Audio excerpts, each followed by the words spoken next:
all happening. You look gorgeous.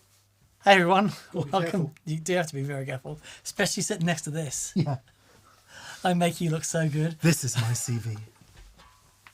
Hey everyone, welcome to That Pedal Show. Viewers, comments and questions live. Dan here. Nick here. Hello. Welcome everybody. It's Monday. That means it's VCQ. How are we doing for level? Bit quiet. God, you just never know. You never know. You never know. Yeah. A reasonably happy Monday today.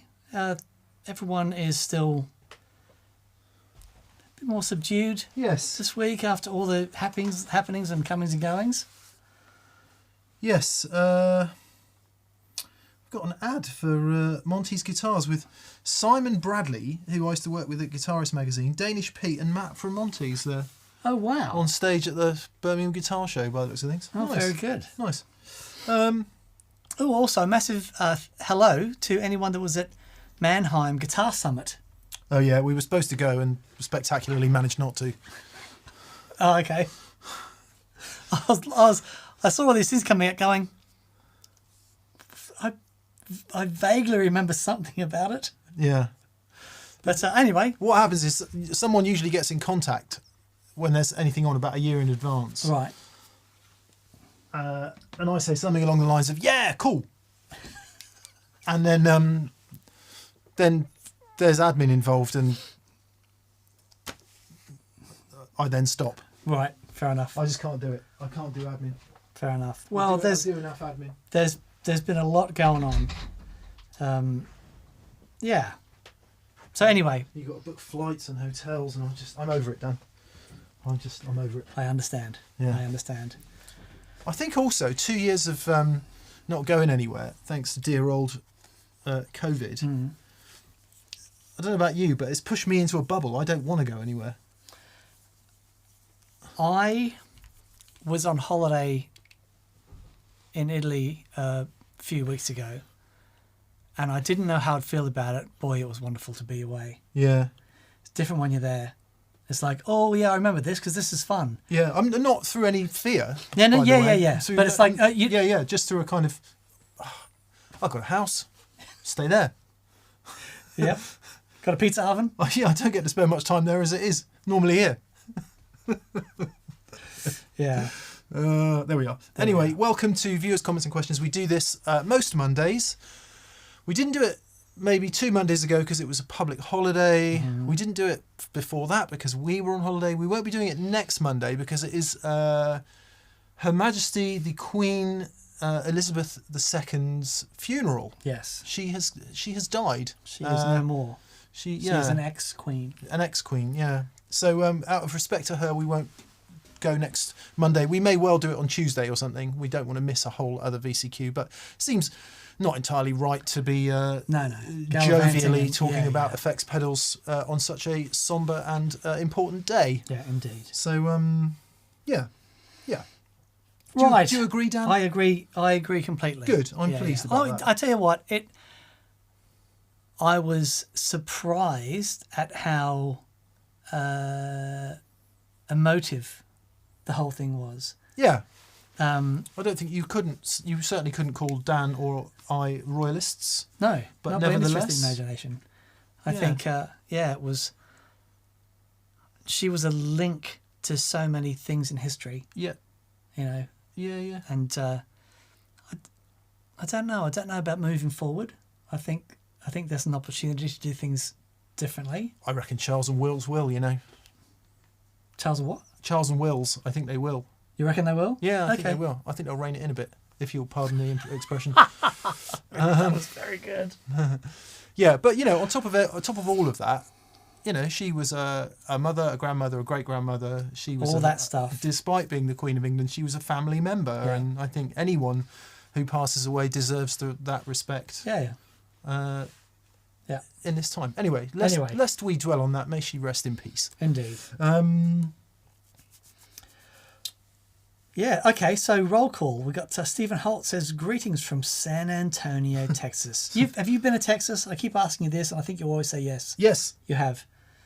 I've been watching Yellowstone, and there's parts of it in the last series, there's a small part in Texas, and that part looks brutal, but gee, it looks amazing. Texas is enormous. You're right. Grab up a map and have a look at Texas. It's flipping gigantic. Okay. Yeah. Zoot allures, greetings, boys from Long Island, New York. Hello, Zoot. Gloriously Long Island it is. James Green, Eagle Ray Rob. Many thanks to BV Ninja for being here and moderatorializing. Indeed. Iron Wolf, Sergio Martinez, James Green again. Who else we got? Mel Hackinson. Hey Mel, good to hear from you as always. Simon Jose, David Broche. David Dare Parker, hi from Margaret River. David Broche wants to know your thoughts on the new PM. Not on this channel, mate. We'll discuss less controversial issues, such as... No, I'm not even going to say.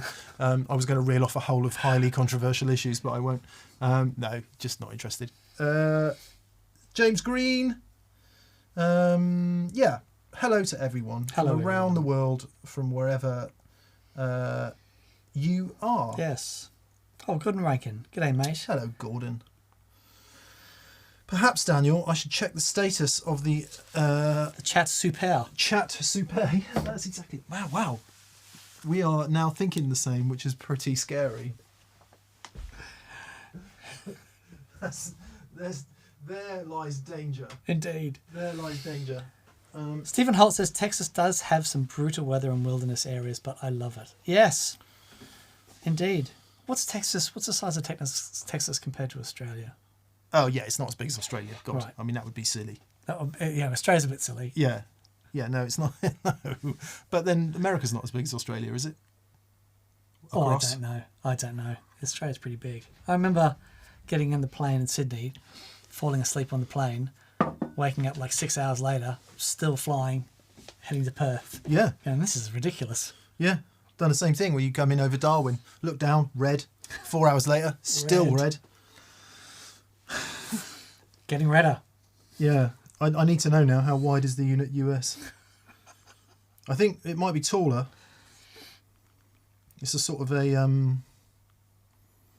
Yeah. Douglas Broberg says, greetings from Gothenburg. Where's that? Gothenburg. Gothenburg. Gothenburg. It's Gothenburg, like Yeah, it Gotham is Gothenburg. City. Sweden. Sweden. Okay. Bottom left bit of Sweden. Oh, I had a very dear old friend contact me this week, and I've got to get back to her, but she's contacted me and said, oh, do you want to come and do some gigs with me in Sweden? Right. USA from Point Arena, which looks to be somewhere in California, I've played there. to West Quaddy Head, which looks to be like right up on the top right. Right. So it's a bit misleading because you've got all that stuff that's way above New York. Yeah. Anyway, 2,800 miles. 2,800 miles? Yeah. Is that it? Okay, right. Yep. 2,800 miles across America. Right. Let's see. How wide is Australia? Come on. I'm fascinated now. Come on. 2,800 miles. Yeah, it's going to be wider than that.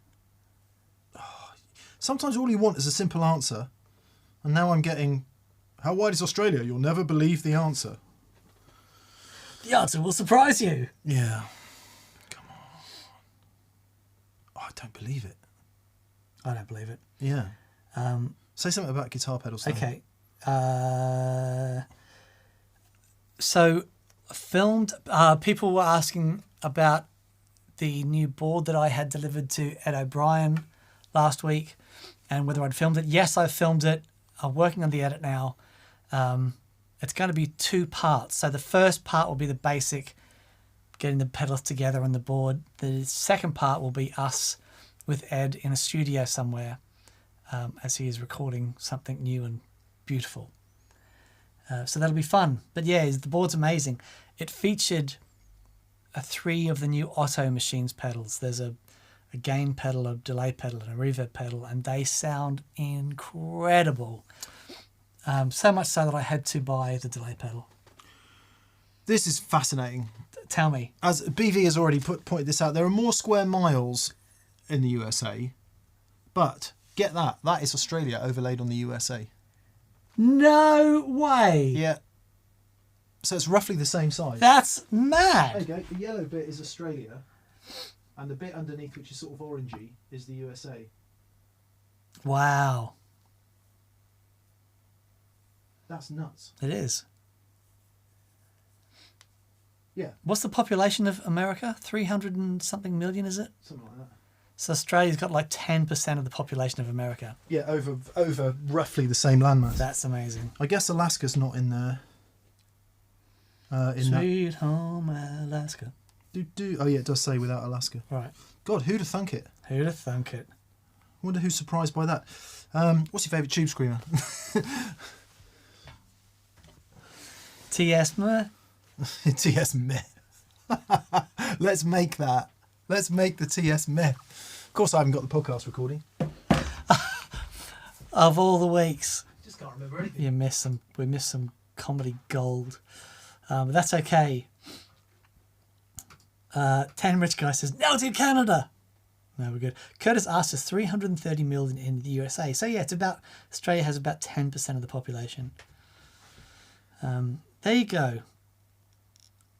Eric Filsinger says, what percent of Oz is dessert?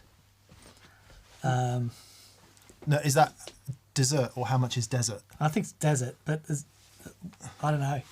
One's spelt dessert, one's spelt desert. Yeah, well, they all live in London, so most of them, I think.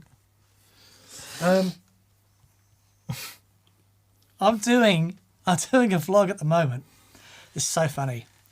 It's a dull vlog, but it's got a funny story in it about my first ever gig in the UK. Oh wow! And my first ever gig was January 2002 when I landed in the UK, and I played my very first ever solo gig at the Walkabout in Covent Garden on Australia Day. You came from Australia. I came and from played Australia. in an Australian bar on Yes, Australia Day. On Australia Day. My guess first that's- ever solo gig. They call that a soft landing. Is it? No, it was bloody terrifying. Absolutely. It was my first ever solo gig. Up to that point, I'd never done a gig without a band before. And I was bricking it, and then failure, like a technology failure, and everything went downhill from there. But, yeah. So Nice. funny. Yeah, there you go. Right, I'm going to turn Super Chats off so that we can get We're through. there already. Dan and I are making pizza tonight. Dan's got a party coming up this weekend because I cannot believe a year has passed since your birthday. Yep. When is your birthday? On 16th? 16th. 16th, yes. Got it. And he's wondering about buying a pizza oven. I have a pizza oven. He's going to try it out to see if he likes the pizza oven or not. Yeah. I mean, you're away this weekend, aren't you? We are, unfortunately. Sans. I'm so sorry, mate. It's all right. Well, Manage without us. yeah. We can actually have some fun. No, it's okay. You're my only friend. So, I did a gig with Ainsley on Friday, and Friday or Saturday? Friday in And we saw some footage of it. in Wimborne. It's wonderful. And he said, "Do you want anyone on the guest list?" I said, "No, I don't have any friends." And he said, "Me too." He said, whenever he's going anywhere, someone said, "Do you want the guest list?" He's like, "Don't really know anyone."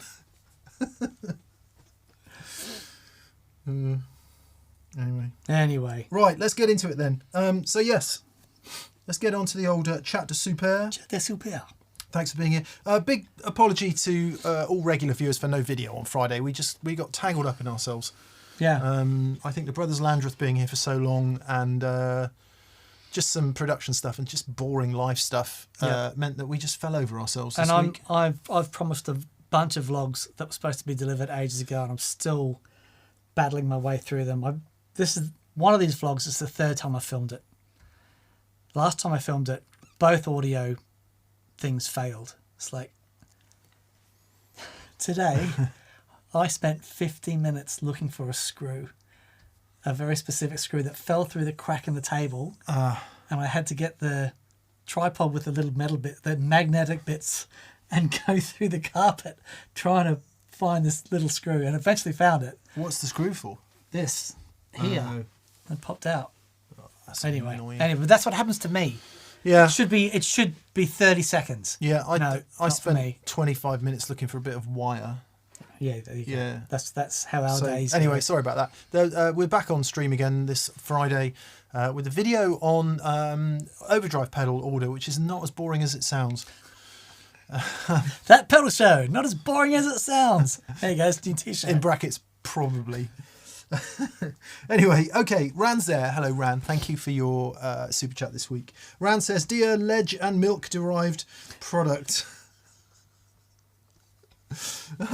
TPS team, no question this week, just love and appreciation. Have a great week and keep on having armadillos in your trousers.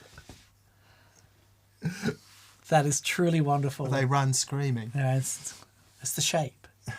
Because we have armadillos in our trousers. Thank you, Ran. Harry's Music Musings. Harry's Music Musings. Love the show, guys, and hope you're well. I'm looking to put a board together for my Fender Rhodes piano to take on the road. Any pedal suggestions? Oh, That's really interesting. So if it's a real Rhodes, reverb? phaser is a fantastic effect to use with Rhodes. It already has tremolo in it, doesn't it? Or whenever I hear them, they've got tremolo on them. Yeah. So if it doesn't have tremolo in it, tremolo. Yep. But phaser's a really great one with Rhodes. Now, you can... So I have heard envelope filters on them before as well, which is super cool. But yeah, phasers, for me, the Rhodes typifies a like a lush 70s vibe. And so if you look at those sorts of, flanges and phasers, but absolutely a phaser, verb is cool. Maybe even a bit of love, like a bit of low gain OD, to give it that breaking up, slamming into the speaker vibe. It can be really cool as well. Yeah. The Rhodes is a very rich sound though. Just be careful that you don't over egg the pudding because there's no need to. A couple of nice little place things. Such a really wonderful cool. sounding thing. It is just glorious. Anyway, yeah, I don't know much about them. I just know whenever I hear one, it's like, oh man, that sounds awesome. Yeah, I love the sound of them unplugged, just acoustically. They're just so vibey. Nice.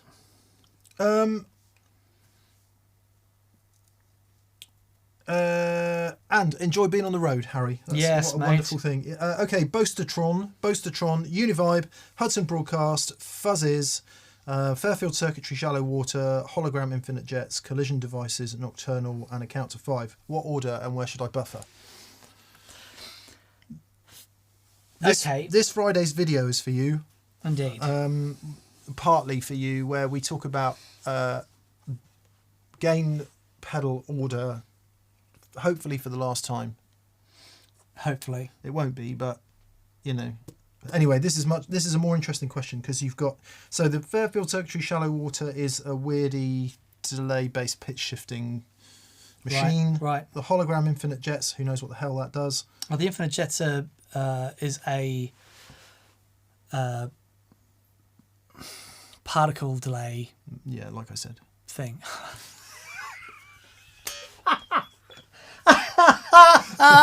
Very good. Very good. I'll set them up, you knock them down, mate. Yeah, mate. That's awesome. That's very funny. Collision Devices Nocturnal. Don't know what that is. I'll find out. You do your thing. So easy enough then. Fuzzes go first. Univibe, I think I prefer mine after fuzz, but before overdrive. So if you've got an overdrive on there, I'd go fuzz, Univibe, overdrive. Because the Univibe messes too much with the fuzz, depending on what kind of fuzz it is. It's a tape delay. It's a very, very tripped out tape delay circuit. Count to 5 is a granular looper, isn't it? Yeah. So you've got... It is. It does that and more. You could put that literally anywhere on the signal path and it will do its thing. I would suggest putting that before delays and reverbs. It does enough of that things, without needing extra. Where do you put your Infinite Jets? Again, after the gain stages. Is it analog drive through? the Infinite Jets is. Yeah. So we're going to say fuzz, univibe. Then we're into difficult water because you could either have your broadcast next or you could have that at the end.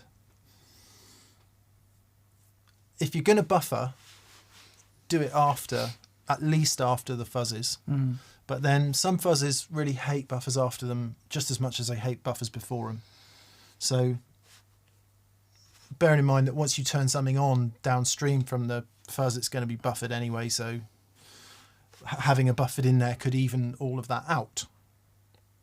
If anything in here is not true bypass and is always buffered anyway, you won't need a buffer, an additional buffer. Don't know about any of those other things. Yeah, I would personally, if I was going to buffer, I'd buffer as far downstream as possible so that it gets as far away from the fuzz as possible. Yeah. The two options, again, sorry, there are more than two options, but if you wanted an always on buffer at the very end of your signal chain to keep everything consistent to the front of the amp, that's one way to do it. But the other thing is, if you've always got a pedal on somewhere, even if everything's true bypass, if you never play without something on, then you've always got a low impedance signal hitting the amplifier. Yeah, for example, if your broadcast was always on. Yeah. Lots of people use broadcast as always on. Some people use it as fuzz. Yeah. I mean, for me, I never don't have a pedal on. So I don't need an always on buffer because I've always got a low impedance signal, heading back. I would literally have to have everything off and go straight to the amplifier. And I mean, that's the sound that I do use sometimes, but yeah, generally I've got the page on or something. Yeah. So we'd say fuzzes, univibe, broadcast, anything modulaty next, and then delay, and then if anything does reverb last. Yeah. If the other thing to think about is if you are using the count to 5 to pick up little bits of this and that to, what do you call it, granular loop or sample and hold or whatever it is that it does, you'll need that after whatever pedal you want it to catch. Yeah. Because obviously if you've got your broadcast on and the count to 5 is back here, then it's not going to see the broadcast.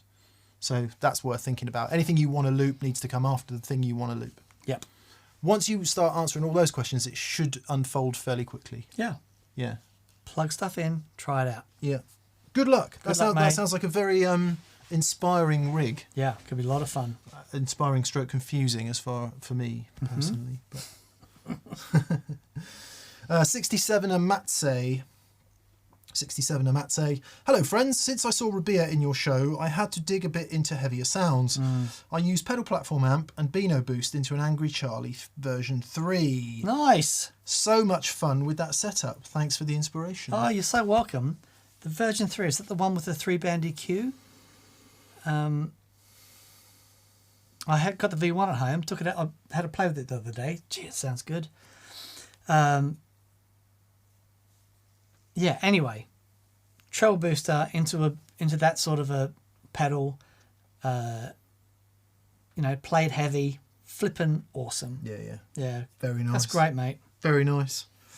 Whit Anderson. Hi, Whit. Hey, Woo. Come on. Nice. It's pretty good. It's pretty good. Come on. He says, I'm new to acoustic gigs. I use a resonator and a dreadnought. They have their own compressors and EQ and then share a modulation via reversed ABY.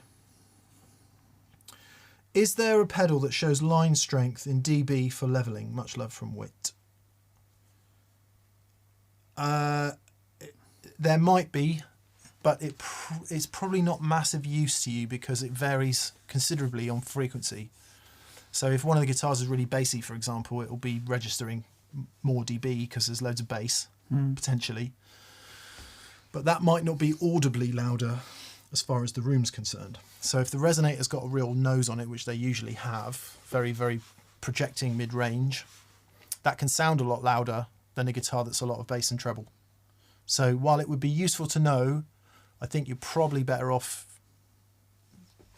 audibly assessing how loud they sound. Right. rather than trying to Trying measure. to match it up. Yeah, yeah. Do you think?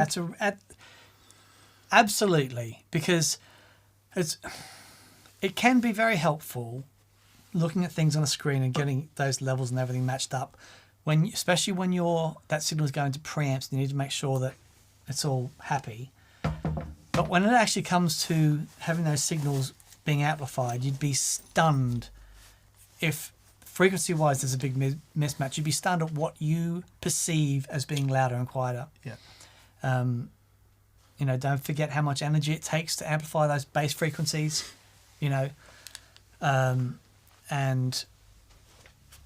that's why so many people can turn up to gigs with an AC30 and be told it's the loudest amp they've ever heard, and yet you get a 100-watt Fender Twin, and it can be fine. One's got all mids, one's got massive bottom end. Yeah. Yeah, the perceived volume can be quite different. Absolutely. So I just, as daunting as it sounds, use your ears, and also talk to your bandmates, see what their perception of it is. Or don't talk to your bandmates. Yeah. Screw those guys. Hang on, Dan. What is it?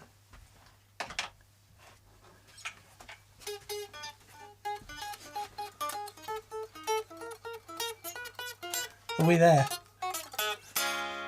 Newsflash.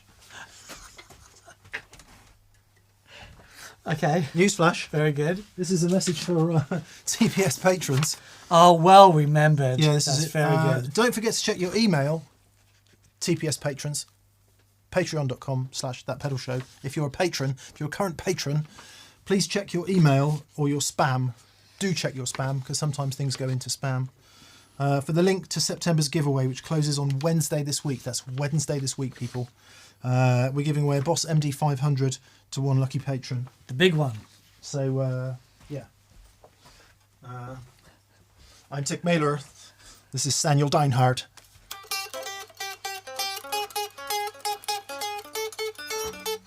You got to remember this now for any more news flashes. We're out. It's really good. Oh, very good. There you go.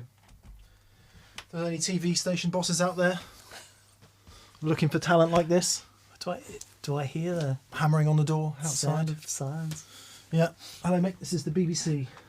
We need you to save us. You could go into that place, turn the whole thing around. I'm really confident of it. You'd be good at the BBC. I'd be awful at the BBC. Yeah.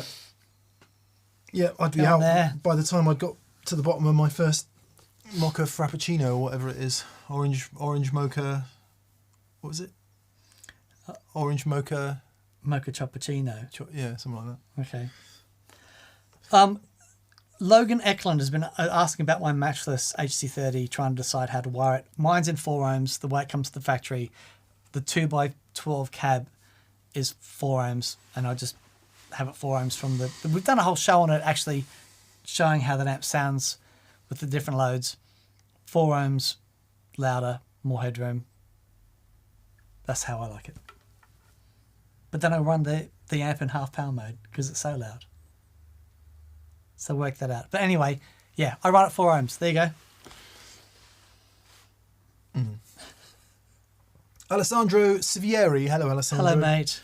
He says, hi guys, new guitar day. I got my first Telecaster, built from original Fender parts with a twist. I used a baritone neck. Oh, wow. And the Yosemite pickups. They're way hotter than I thought. Happy days. Cheers from Italy. Well, cheers to Italy. Well, that's cool. How lovely. On the last experience day, a week or so ago, somebody brought in a... Oh, yeah, the PRS. Yeah. The semi-hollow FL thing. Sounded great. Awesome. Sounded really great. I'm struggling for a name and I feel terrible about that because my brain seems to be evaporating. Oh, dude. Mine evaporated a long time ago. If yours is evaporating, mine's but a wisp.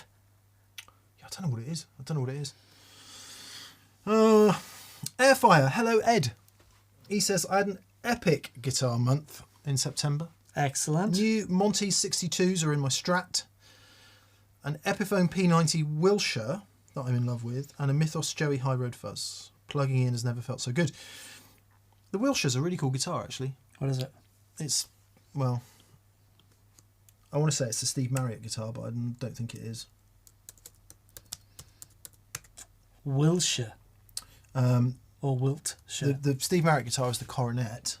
Oh, the Coronets are cool. But it kind of, you can see why I'm saying it's. You can see why I'm saying there's a familial trait. Oh, okay, yes, the sort of uniform double cutaway type thing. That's cool. I like it. Except all cookies. Now I'm hungry. I'll probably get a cease and desist at any moment. There you go. Hayden Melbury. POS, it was me. Yes, Hayden, Hayden. sorry, I knew it was you, Hayden.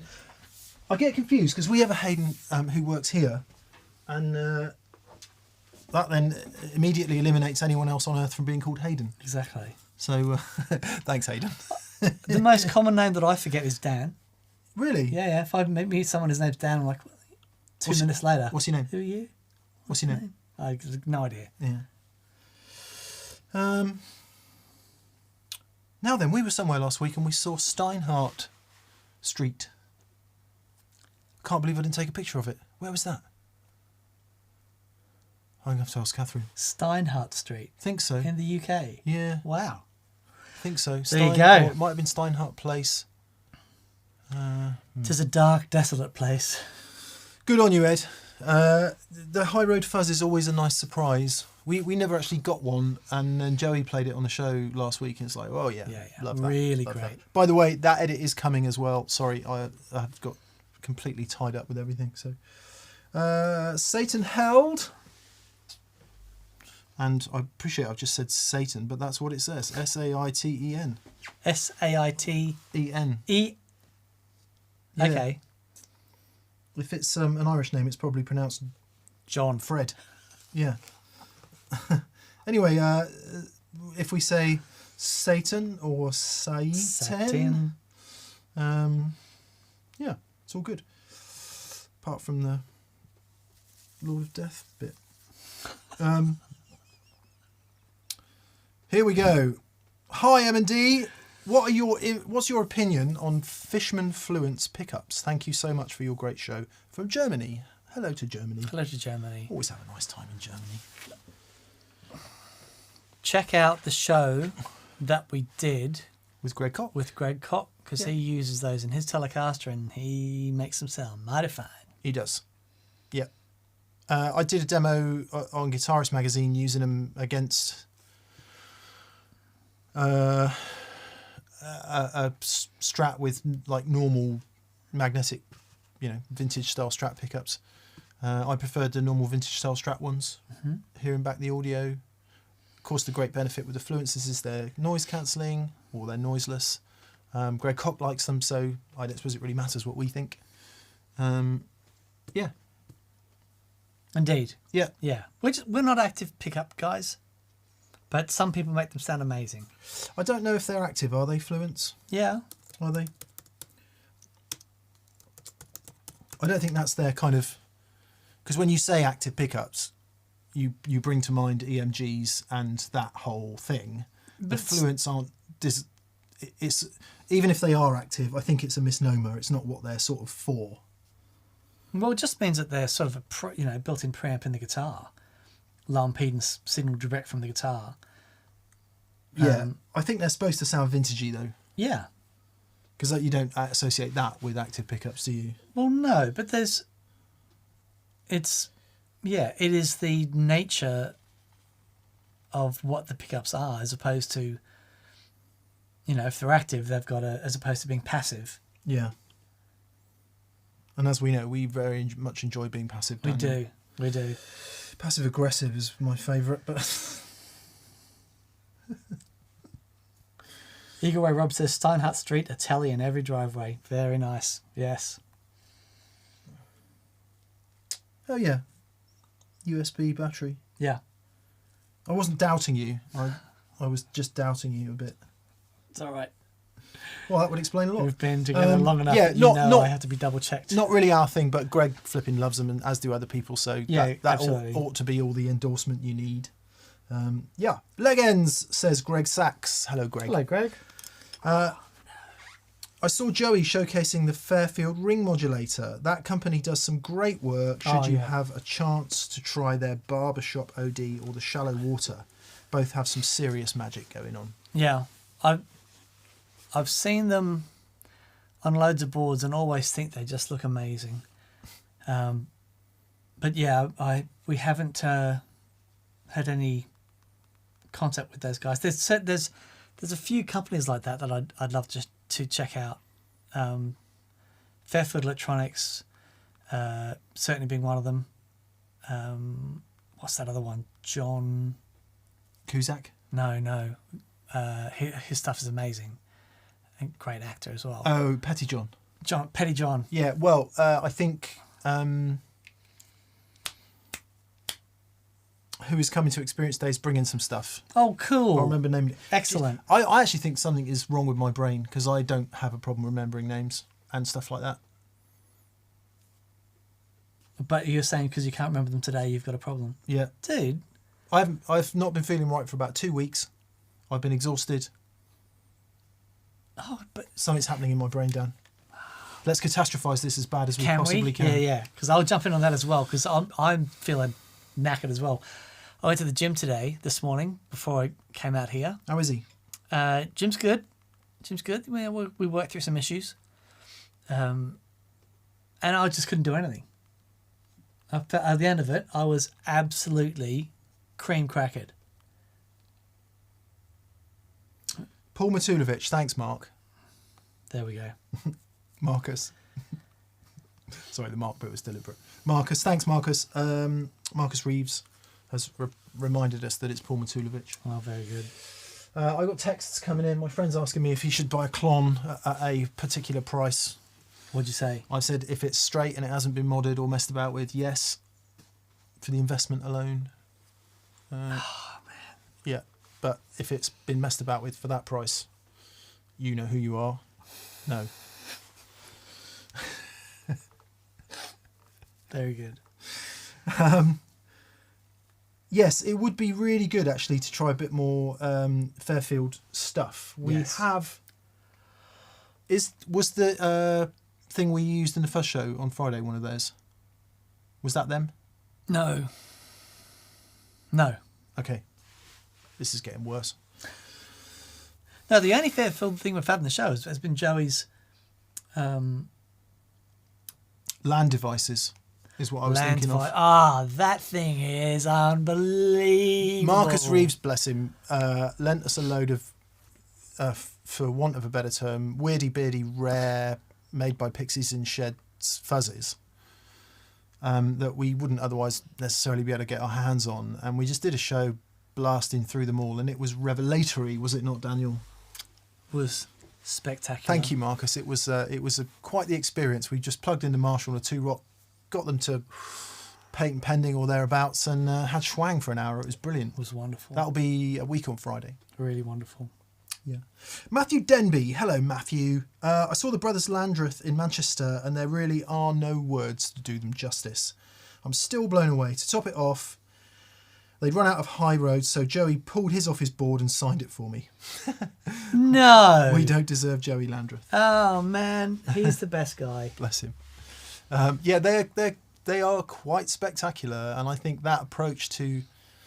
Regular viewers will know I can get a bit grumpy about music and its direction sometimes, and then see a band like that, 3-piece, ostensibly traditional rock and roll band, and yet the noise they make and their approach to dynamic, their inventiveness is thoroughly inspiring. Yeah. And I know there's millions of bands out there doing great stuff. So, but yeah, I was really glad you enjoyed it, Matthew. They're something special.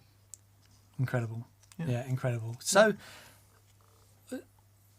Joey makes me tread a fine line between throwing all my guitars in a fire and getting home and want to practice for 12 hours every day. Yeah. He's so expressive He's so musical in every possible way. From his songwriting, his singing, his guitar playing, his arranging. He's so music. And it really is wonderful to just be around him while he's doing this thing. It's just a beautiful thing. If you guys haven't seen Joey Landreth and you get an opportunity to go and see him play live, just go. It really is astonishing. Yeah. So Glenn Malort says those wet effects that Joey mixed in, mind blown. I think they're in Germany at the moment. So if you're around in Germany and they're in your neck of the woods, Indeed, go to those woods. Yep. My friend says he's worried about how much more they might go up given the state of our economy. Yeah, no, that might be true, but I think by their nature they'll always be collectible. But yeah, good luck, mate. Jeff McCurlin is in the chat. Hello, Jeff. Hey, Jeff. Nice to hear from you.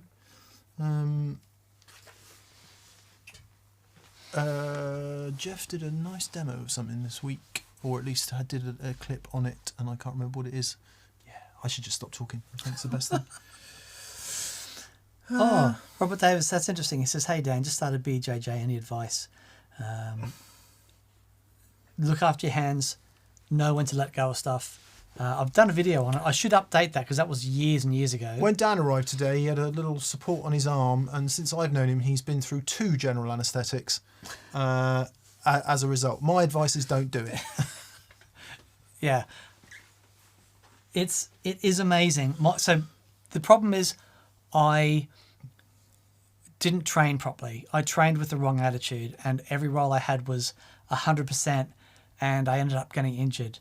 And I've had shoulder surgery, knee surgery. I've done ribs, broken ribs, flipping golfers and tennis elbow. So, yes, you need to watch your grips, learn how to flow roll. Best thing you can do is learn how to flow roll, because that you'll actually improve so much faster if you learn how to flow roll. Which is basically rolling without submissions. You give a little bit, then you take, and give and take from both people, and you will learn so much faster anyway. Just go in there with the right attitude. Just go to learn and grow, and without. It's the most ego squashing thing that you'll do. And you've got to remember that and try and not let your ego be such a massive part of it. Difficult to do. Contentious opinion. Right. Do you think people that do those sorts of contact sports might be more ego-driven in the first place? People get into it. Why would you want to fight somebody? Well, people get into it for a lot of different reasons. So I originally started training because I had a horrific experience at a gig in Cardiff. And I was sat there thinking... I thought at the moment I was about to get into a fight. I was flipping terrified because I had no idea what to do. I stood there with all my gear, and I was like, okay, I'm never going to feel like that again. And that was really good. We should talk about this separately. Okay. The logic of that doesn't add up for me. But you're a large, strong guy. It's something that you will have never experienced. Oh, yeah, I've definitely been in those situations. Yeah. Anyway. Definitely. And my that's what I'm saying about the ego side of it. My response would never be to try and defend myself. It would be to run as fast as I possibly could in the opposite direction. Yeah. Anyway. And also, again, to be contentious, in that environment, if someone's coming at you with a knife or a crowbar. Well, they just run, but being good at, I don't know. Okay, there's so no bit contentious. Yeah, it's quite contentious. Yeah, but anyway, I think that was the start of it, and that's how I discovered jiu-jitsu, and that was over 10 years ago now. Yeah. By the way, I'm not doubting value or the enjoyment or anything like Yeah, that. yeah. I'm just interested in the motivation Yeah. for those sorts of things. My uncle was the same. He got beat up when he was a kid, and he went and did one of the martial arts. Can't remember which one it was. But then after that, he got into a bit of trouble. Yeah, so that's where I totally get it. Another friend of mine, a past associate, might even have spent some time at Her Majesty's pleasure. For a similar reason. Yeah. So anyway, that got dark really quickly. Just to cheer us all up, Murray Guitar Pickup says it could be a tumour, Mick. What's that tag? Is it Kindergarten Cop? Might be a tumour. Now, someone else was saying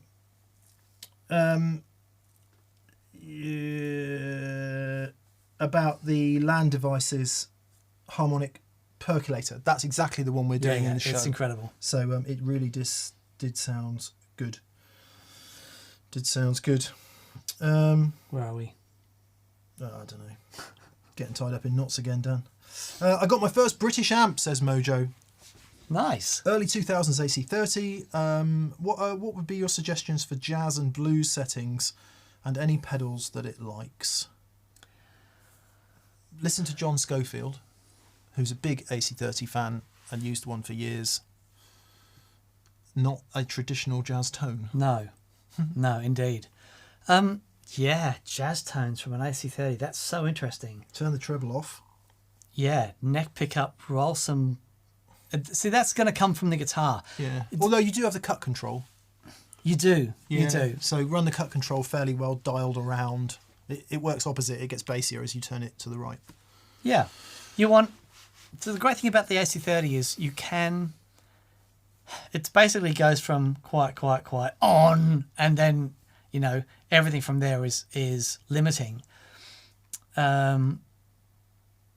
But if you get it to a happy place where it's working, even if it's loud, and then turn things down to the guitar, and then turn the tone, like neck pickup, turn the guitar down a little bit, and then turn the tone down. I would say for a traditional jazz sound, you're better off getting that dynamic control and the warmness from the guitar. Yeah, that's what I would say. That would work. And then just less of that for the blues, because it's such a wide gamut of tone just to say blues. If you think about at one end, stinging, super trebly Telecaster Albert Collins. Sure. And then at the other end, fairly warm somebody else. Blues players that are famously used AC30s, I guess Rory Gallagher, we might mention. Yeah. There's got to be others. I mean, you could put, as far as I'm concerned, even though it's predominantly rock, the kind of tones that Brian May and Status Quo use, you can happily use those in blues music. Absolutely. So, yeah, plug in, have fun. Yeah. I listened to some old Beatles on the way here today. Oh. You know what? They just... Every now and then, I'll go through a Beatles phase, like every couple of years. I can feel one coming on again. They really had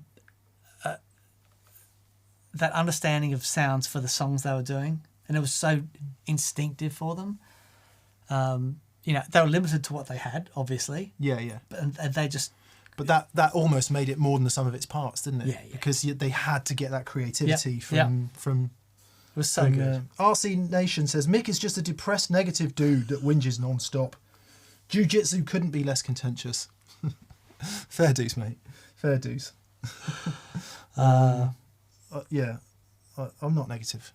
No, you're not depressed. I'm a critical thinker. There is a difference. There you go. Yeah. Normal channel, turn it up, says Jeff Rock on the AC30. Yes, normal channel. I absolutely agree. As opposed to the top boost channel. Yeah, yeah.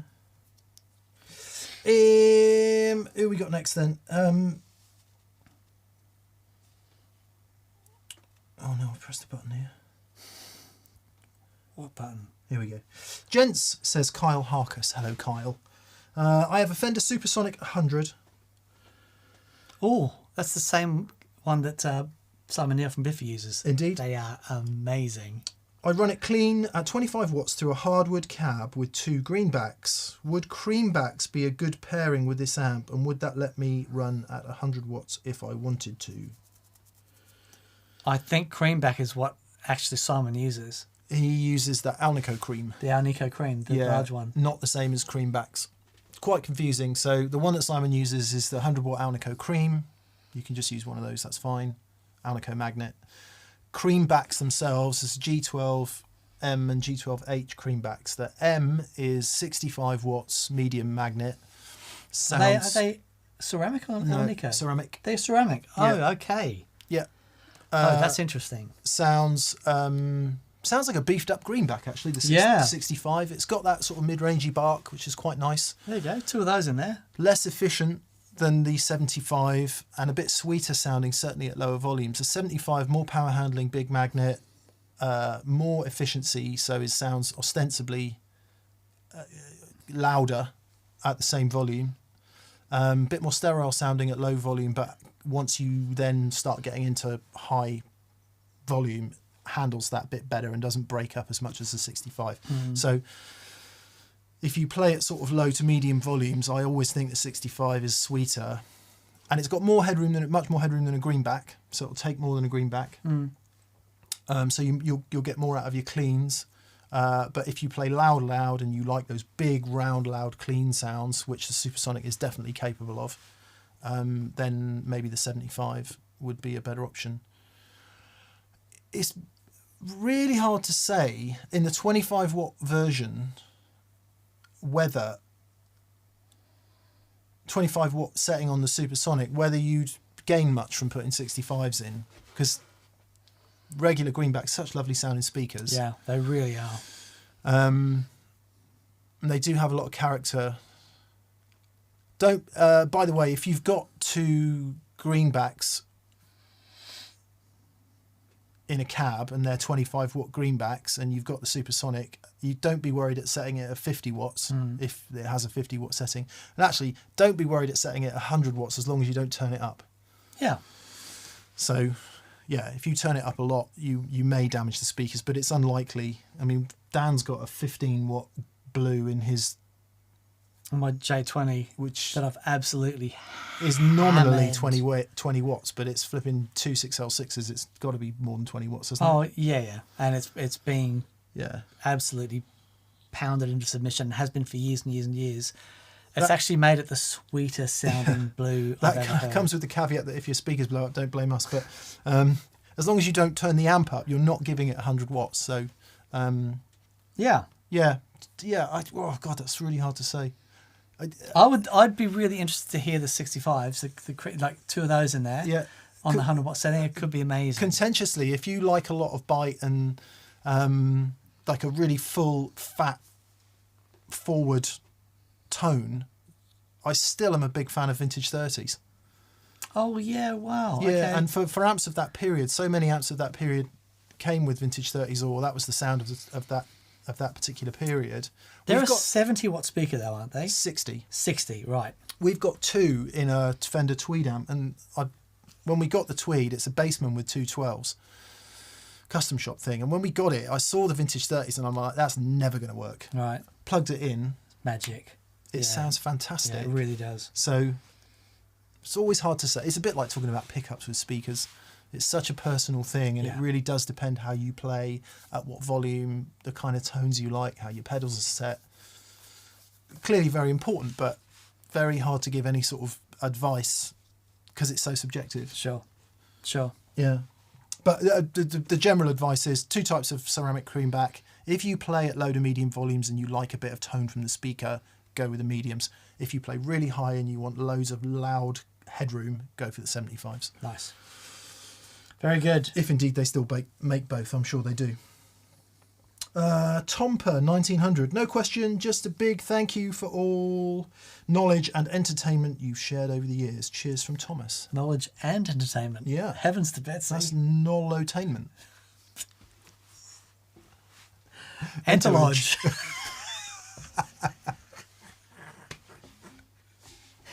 Very good. Cheers, mate. Thank you so much. Cheers, man. Kira and Gina, just waiting for FedEx to deliver a Fender Pro Junior 4 Come on. SE. Very nice. Nice. Lovely. Hope you enjoy that.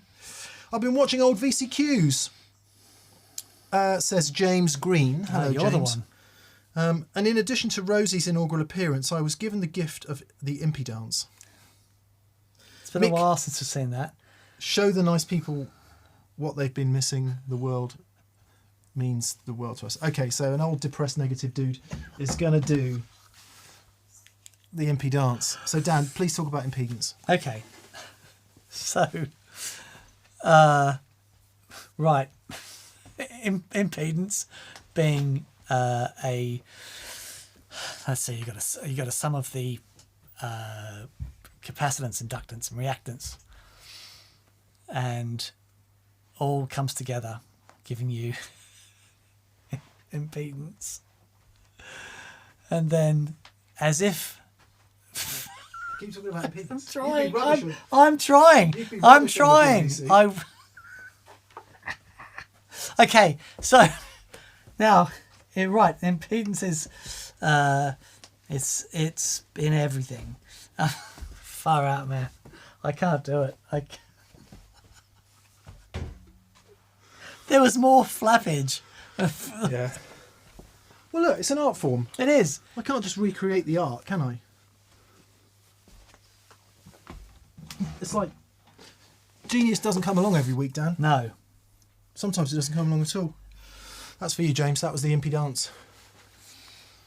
Dan's now wearing the Fez of Truth. The Fez of Truth. Do you remember the Fez of Truth? I do.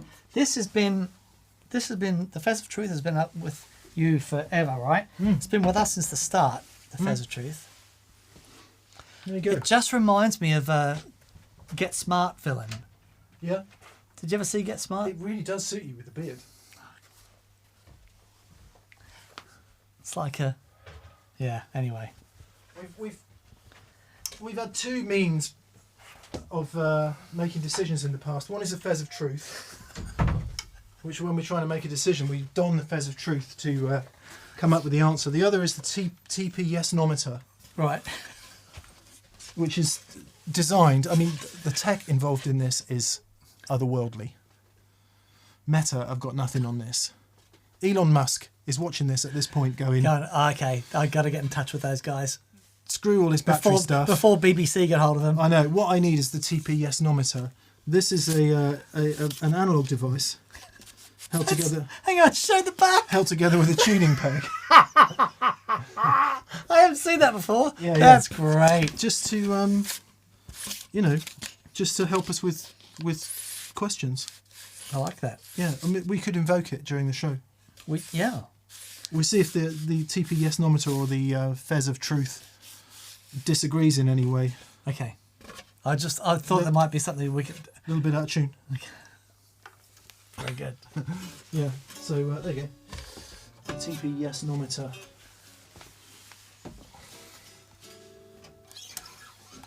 Simon Jarrett got in touch. I think we should be on Netflix. Yeah, I saw he's going to mod your Jester. He is. He's going to come over. Jester. That Jester. What's he going to do to it? Put that input impedance control on nice. the front. Yeah, Yes, really cool. Thanks, James. Thank you for your kind words. Iron Wolf 1776. I've been working on programming the G3. Creating basic loops is easy, but how about a rundown on setting up parallel and wet dry loops?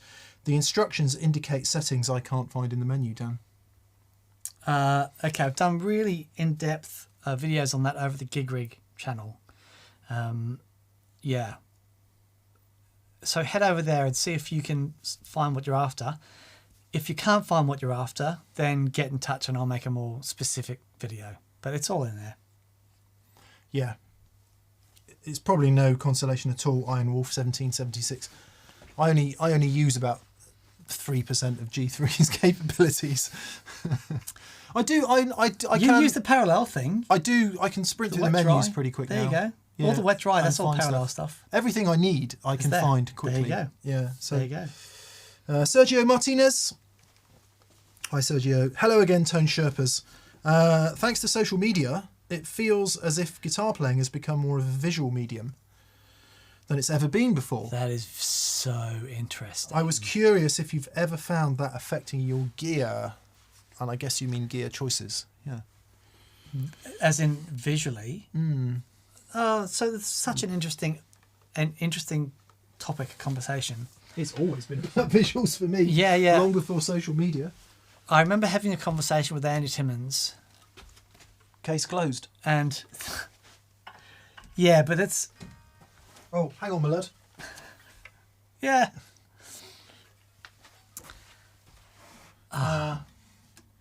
Anything from the case for the defence? Thank you very much. Guilty. As charged. Yeah. Okay. You could talk about music or you could talk about guitar playing. Two very different things. But there's always been... I don't know. I loved... When I first got into listening to music, and I'd sit there with the album and looking at the artwork and, you know, reading the lyrics and it was all one big experience. I used to get so excited about, you know, if I'd heard a new song on the radio and I went and bought the album, you know, looking at all that stuff. And then CDs came along and it got smaller, it hadn't disappeared. And film clips, of course. And it all added for me to the music. But then something happened where it seemed to shift, that it became more about the music took a back seat in some extent to the visuals, and it could have been just my tastes changing, developing, but there's always been an element of it. There are certain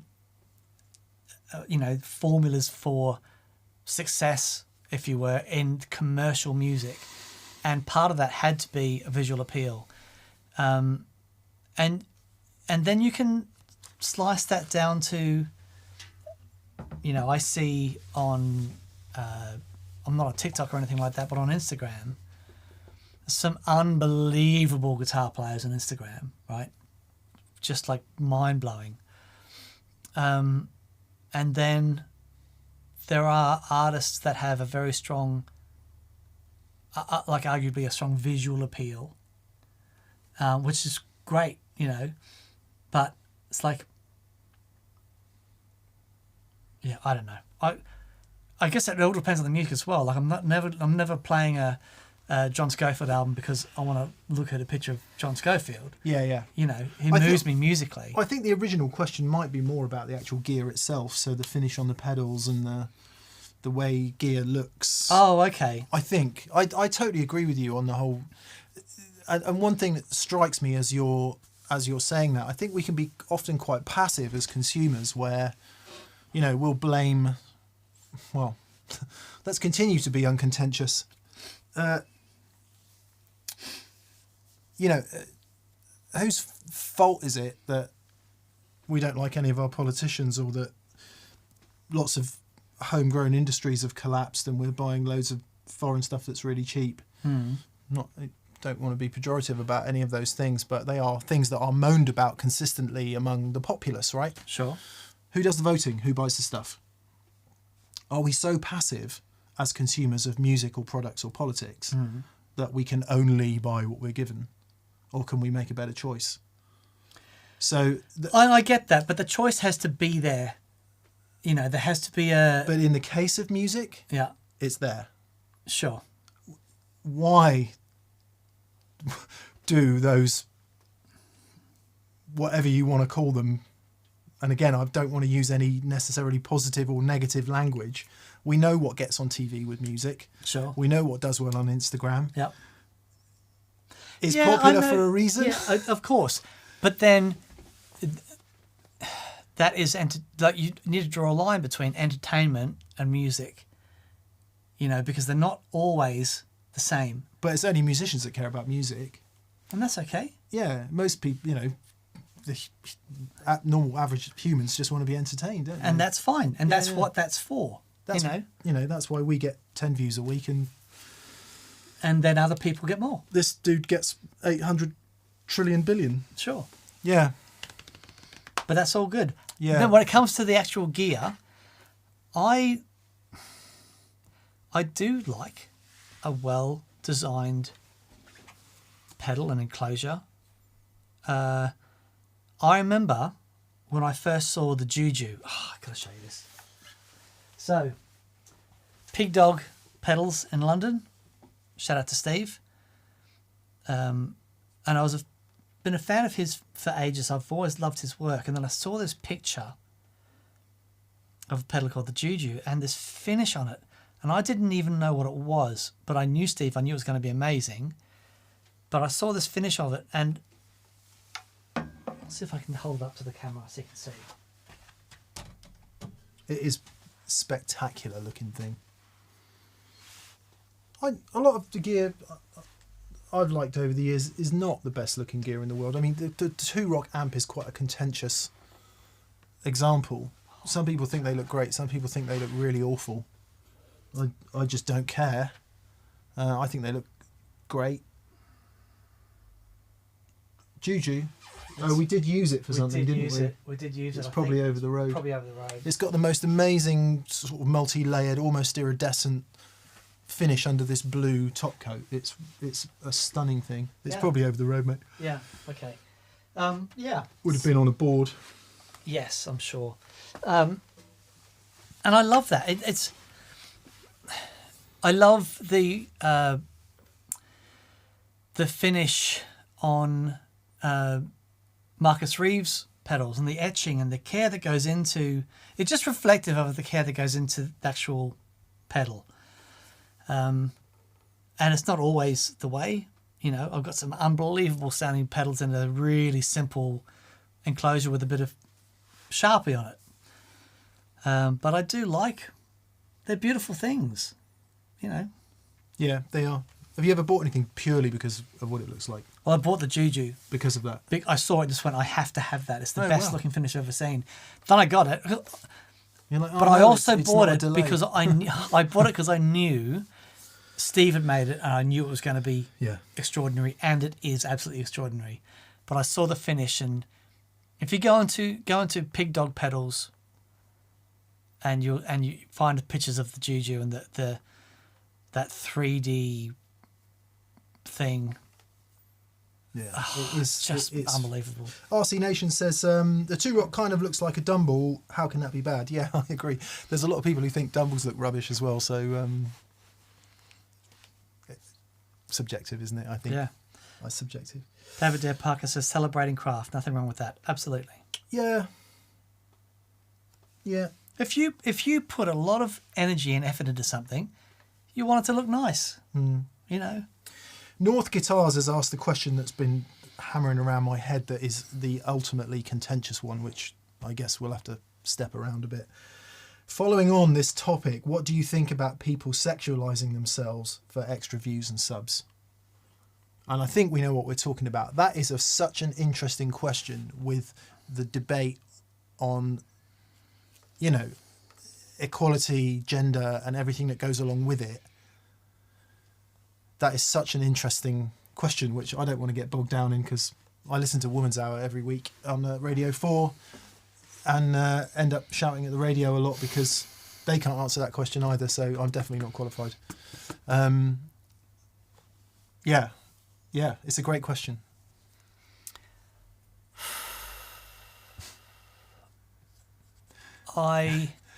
It's tricky, right? So my daughter turned 18 a couple of days ago. And okay, it's not. Let's answer the specific question, right? Yeah, good. The specific question was, what do we think about them sexualizing for extra views? What happens in that situation is you know the sort of audience that you're going for, and you know how to elicit those views. and you might get extra views. What doesn't happen with that sort of thing is you don't build anything like a community. There is no, Yeah, that's a really good way of looking at it. yeah. So the community that we've built around TPS, which happened, our goal wasn't to set out to build a community. What happened was we had a lot of people with the same shared interest and passions that we have, and this community built up. But also, there was a lot of positive people, and a lot of people just wanted to share and help. And it's like, if you have a look at the chat, what always amazes me is as we're watching the chat and people are posing questions and other people are coming in and helping each other, and it's really positive, and we love that. So if what you're doing is using sexualizing some sort of images to get views, what isn't going to happen is building some sort of community where you're helping people, being judged on merit, for skill and insight and all of that kind of stuff. Yeah. So Yeah. But then there's no argument to say that it's not valid or relevant or anything else, because it's popular. The medium is new. Yeah. The intent isn't new. It's been, something. Oh man, do you ever watch Bill Maher? Yeah. It was a really interesting one this week. Anyway, I won't go into Yeah, it. But that we was should answer the move specific. on. Yeah, People are that's turning the off. specific question. They don't come here for this. No. They're turning off. Sorry, it's usually me that bangs on about that kind of stuff. Yes, there are debates that should be happening, though, in schools, families, and other places. Yes. Oh, Iodine74 says, more simply, views are not followers. There you go. Very good. Thanks, mate. No. They do buy Ferraris, though. I wouldn't want a Ferrari. No. I went over a flipping speed bump the other day. Right. And in a relatively normal car, and I'm like, what would you do with your Lambo here? You'd be launched. God. Nothing left of your spine. That would be stressful. Catherine's dream car is a 911, a Porsche 911. Not any Porsche 911, quite a specific one. And I was saying that if on the day we're able to afford one, we'd need some concrete ramps that we could drive it up, so the car was high enough so that we could bend down far enough to get in it. Awesome. Very good. Very good. I don't know what you do at the other end when you get out at Lidl's to buy your non-Magnum Magnums. You'd have to be helped out by an assistant, wouldn't you? And then where'd you put them? It's got no boot. It's drive through and then eat in the car. It's just got a massive noisy engine in the boot. Very good. And they'd melt, wouldn't they? Anyone else turned off yet? Let's get back to guitar, shall we? Evan Diebold, or Diebold. He says, I want to just say how thankful I am, D&M, for TPS. I've had a difficult week, but this show and the community around it always puts a smile on my face. Thank you. Well, sorry if we've spoiled that this week, Evan, with too much serious talk, but also sorry to hear you've had a difficult week. It's no fun, and glad you feel welcome here among the lovely humans that is the TPS community. Indeed. Thank you for saying that. Mel's on. Mel Hackinson. Hey, Mel. Hello from DC. Have either of you tried the Volta Electronics Black and Tweed Plus pedal? It looks to be in that league with the Gladio, etc. No. Have not. No. Let's check it out. I have tried Marcus Reeves' new Leo. The tweed thing. Yeah. Is it really good? It's... Oh, don't tell me that. Spectacular. Really, really, really, really lovely. I don't think it's them. That's an SD card reader company. You never know. Yeah. No, we haven't, Mel. No. Maybe we could have a look at that. Yeah. Would be good to do a tweed. We keep saying it, but now we've actually got some quite decent tweed things, so it would be an appropriate time to do it. Great. Oh, yes. Yeah, great. Okay, cool. Square Wave Symphonies, hello. Hey, Legends, I'm still waiting for the Ring Mod episode. I'll gladly swing by and help you with it if you need help. Much love and thanks for everything, Alex. But we probably would need help with the Ring Mod episode. I don't think we need help with it. It's just... There is... Yeah, okay. It's just one of those effects that I was like, yeah, I get it. It's like a really fast tremolo.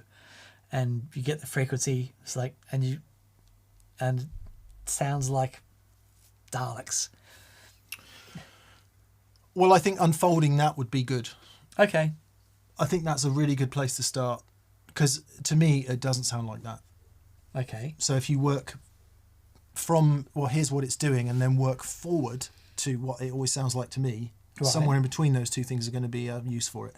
I mean, there's uses for it. But okay, yep, no worries. Let's do it. Yeah. Let's do it. I think a little bit of understanding goes a long way. Indeed. Okay, great. Hello from Papua New Guinea, says Cam Oh my Moray. goodness. Hello to Papua New Guinea. Wow. Amazing. Mick, are you still using the TrueFi colour driver? Every now and again, Parker. Every now and again. I tend to separate things out a bit more at the moment. So the colour driver really loved it because it's got like endless headroom. So you can do the clean blues thing, but it can also do like super stupid fuzz. And it sounds mega. It doesn't mix nicely with everything, and then sometimes I get annoyed because the volume control is on the side. Right. But it, no doubt sounds completely stellar. I did a gig on Friday night, and Dan and I did this show that's coming out on Friday, where we talk about basic gain pedal order, and we go over gain stacking stuff again in hopefully a way that will answer more questions. And we used Noble's ODR1, Tube Screamer, and an EP booster, and we put them in different orders and got radically different sounds depending on how the pedals were set. Of course, the point is, it doesn't matter what order they come in, what matters is how they're set, to a lesser or greater extent. Inspired by this, at my gig on Friday night, I used Fuzzface, Analog Man, BC183. Come on. Because it would fit on my board.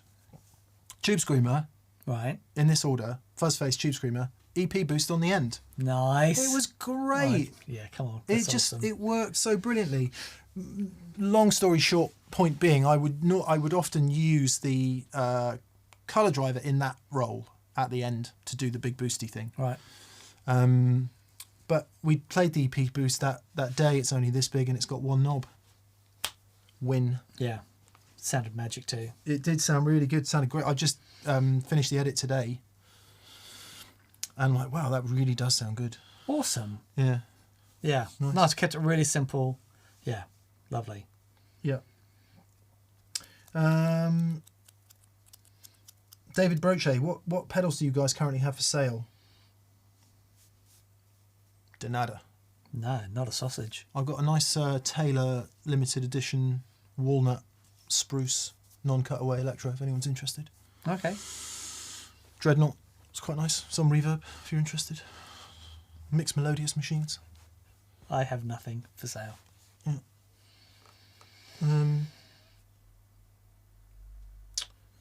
Right. Sorry. Back to the programme.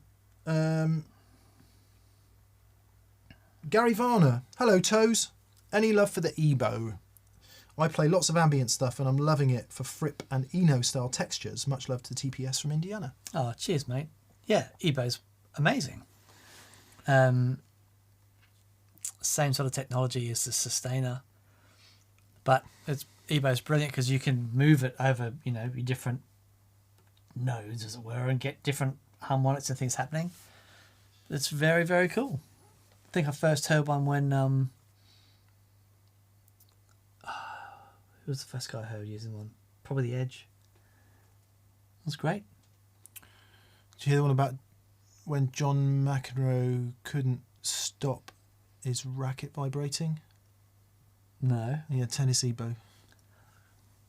John McEnroe's a great guitar player. I do, yeah. Well, he's a guitar player. Well, he's got a very nice collection. He's left-handed, isn't he?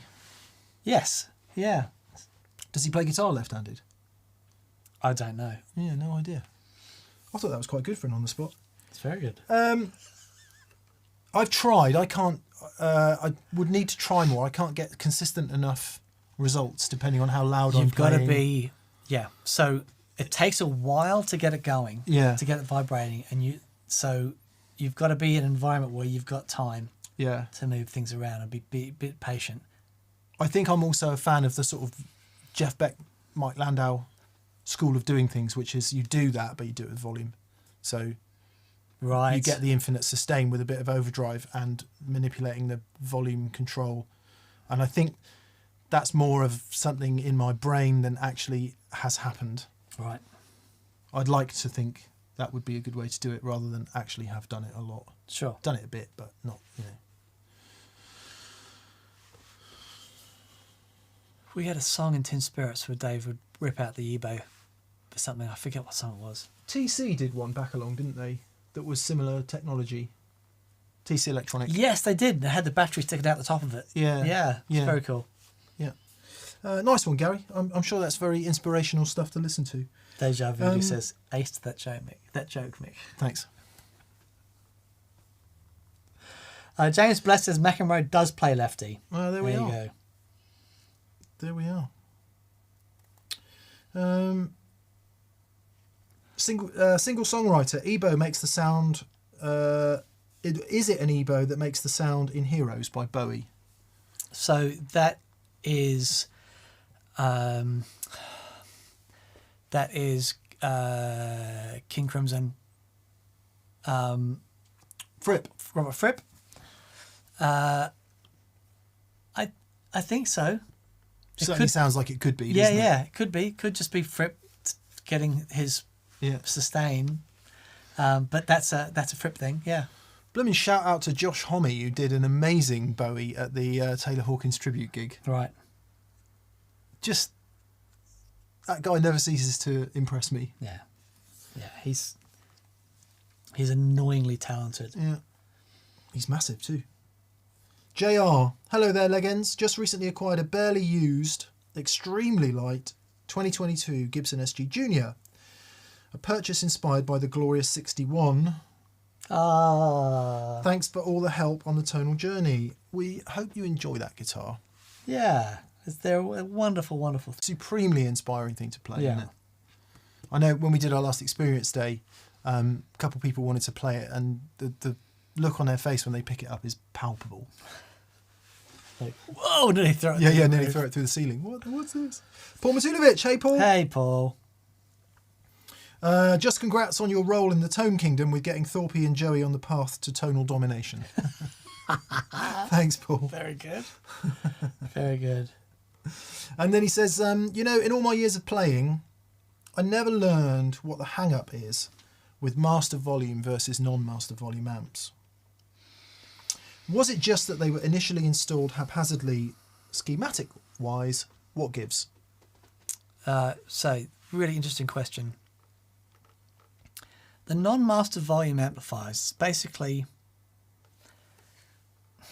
Okay. If you've got a master volume amplifier and you turn it all the way up, there is still the resistance of the pot. Some amplifiers have got that switch pot that takes the pot out of the circuit completely, and there is a difference. But it's a small, very small difference. But, small differences. What we do. Some master volumes, let's see. If you look at some, there's the master volume in the high watt circuit, which is great. Yeah, I don't know. They're just.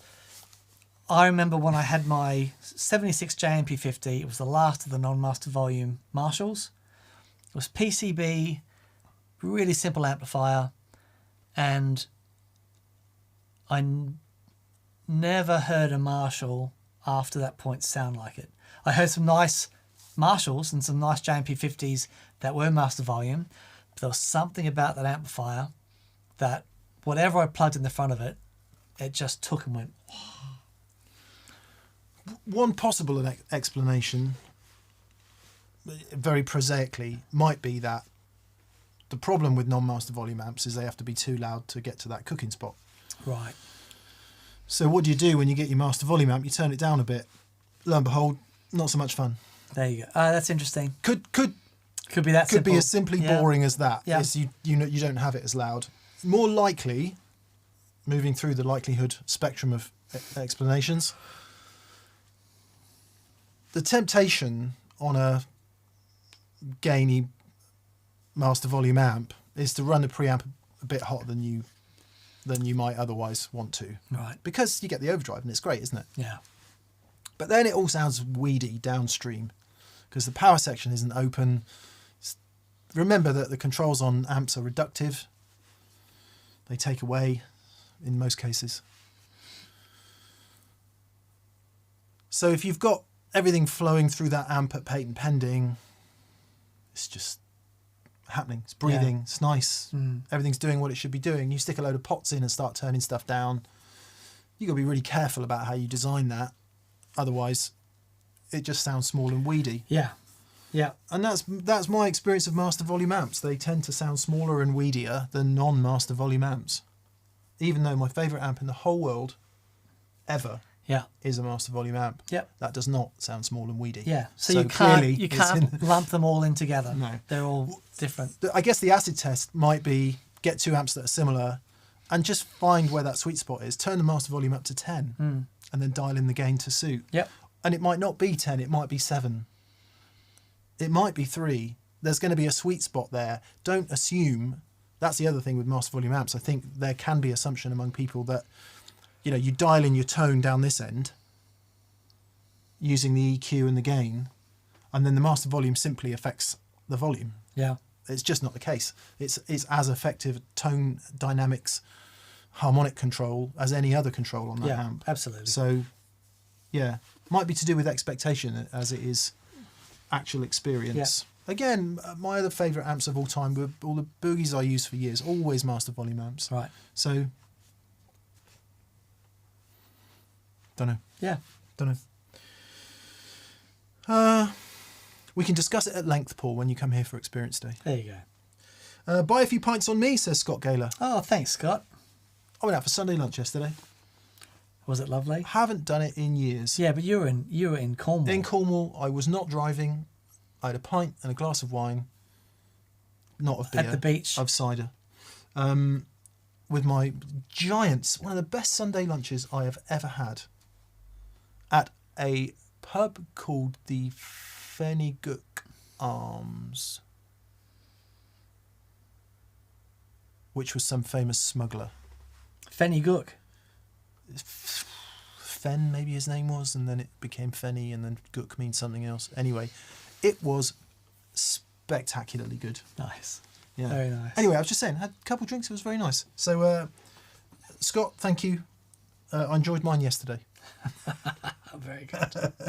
Very good. Mike 2203 fan. You know what else? Rosie just led under the bench. Chilled while we were having, and then down. That's so nice. Down on the beach afterwards. It's like 20 years ago, I dreamed my life might be like this one day. Oh, that's lovely. Yeah. That's lovely. Yeah. It's not much of a dream, Dan, but it's my dream. There's nothing wrong with it, all right? It was lovely. I say Catherine and I and some friends. It was very nice. That's lovely. Mike 2203. Hello, Mike. Hey, mate. D&M, you've said tuning is a compromise. I think it's so true. I experienced a bit of paranoia about several of my guitars tuning after the problems with my budget Strat whammy bar. Scary. Interesting. Gig on Friday with Ainsley. He brought out his Probert Les Paul-alike guitar. Right. Sounded mega. Right. Normally he plays a Patrick Eggle Macon, I think it is the name of it, single cut, P90. Sounds... Oh, the Pro is the old one, the old vintage looking thing he's got. Yeah, it looks like a burst. Yeah. Yeah, and... the beautiful sounding thing. Really, really did sound spectacularly good. The Macon sounds great as well, by the way, but it didn't sound out of tune to me, but after the gig he's like, I just could not get it in tune. He said, really? I played that guitar for years and years and years, in tune, fine. He said, I reckon I left it in the case for too long. It's just... And it's angry at him. It's not happy. It's not settled into being played a lot. It doesn't want to be in tune. I'm like, I so relate to that. Do you relate to that? Yeah. Yeah, I've had guitars that simply refuse to stay in tune, and then guitars that will not go out of tune. You can just, like Red, with the titanium saddles on it. Once it's in tune, it's such a stable guitar. But the Junior, like with that really simple wrap over tailpiece, is like surprisingly stable. The Flying V I had, I couldn't get that thing to stay in tune for love nor money. Yeah. Yeah. Yeah. But like, same thing. One day it will, the next day. Right. Yeah. The gold top I bought off Nev. Rock solid. Yeah, right. One of the only Les Pauls I've ever encountered that is just stays there. Absolutely rock solid. Yeah, it's I beautiful. know plenty do, but yeah, it's all done. DB Lewis says Master Volume steals headroom. Yes, it does. That's exactly what it does. Indeed. Yeah, which could be a good thing. Or not. Chris Warburton. Hey, Chris. Hope Hello, you're doing Chris. all right. He says, do you guys know if there's a noise problem with the Lunar Stone dynamic delay? P.S. I got the Alpha Braver V6. Lunar Stone dynamic delay. No, I've got a couple of Lunar Stone things. They're really good. Don't know anything specific about that pedal. As always, the best thing to do is just get in touch with Lunar Stone if you've got an issue with it. And I'm sure they'll be... Oh, they're the Danish lot, are they? Are they Danish? I'm not sure. My watch is calling. Steen at Lunar Stone Pedals. They might be Swedish. Vestergaard, 10B, Jesper. They might be Swedish. Scandinavian of some type. Yeah, they made an overdrive that was really fantastic. Yeah, the white one. I've got it. It's really good. Oh wow! So it's a 2290 type delay. Oh. Ooh. Yes, they have roots in TC. Okay, I want one of those. Chris, I'm going to get one of those, and being a fan of 2290 things, we'll find out. It shouldn't be noisy. Interesting. What did we find out about the 2290 when we went to TC Electronic, Daniel? So, we were there in Denmark at the TC Electronic headquarters and hanging out with Tor when he was at TC, having the best time.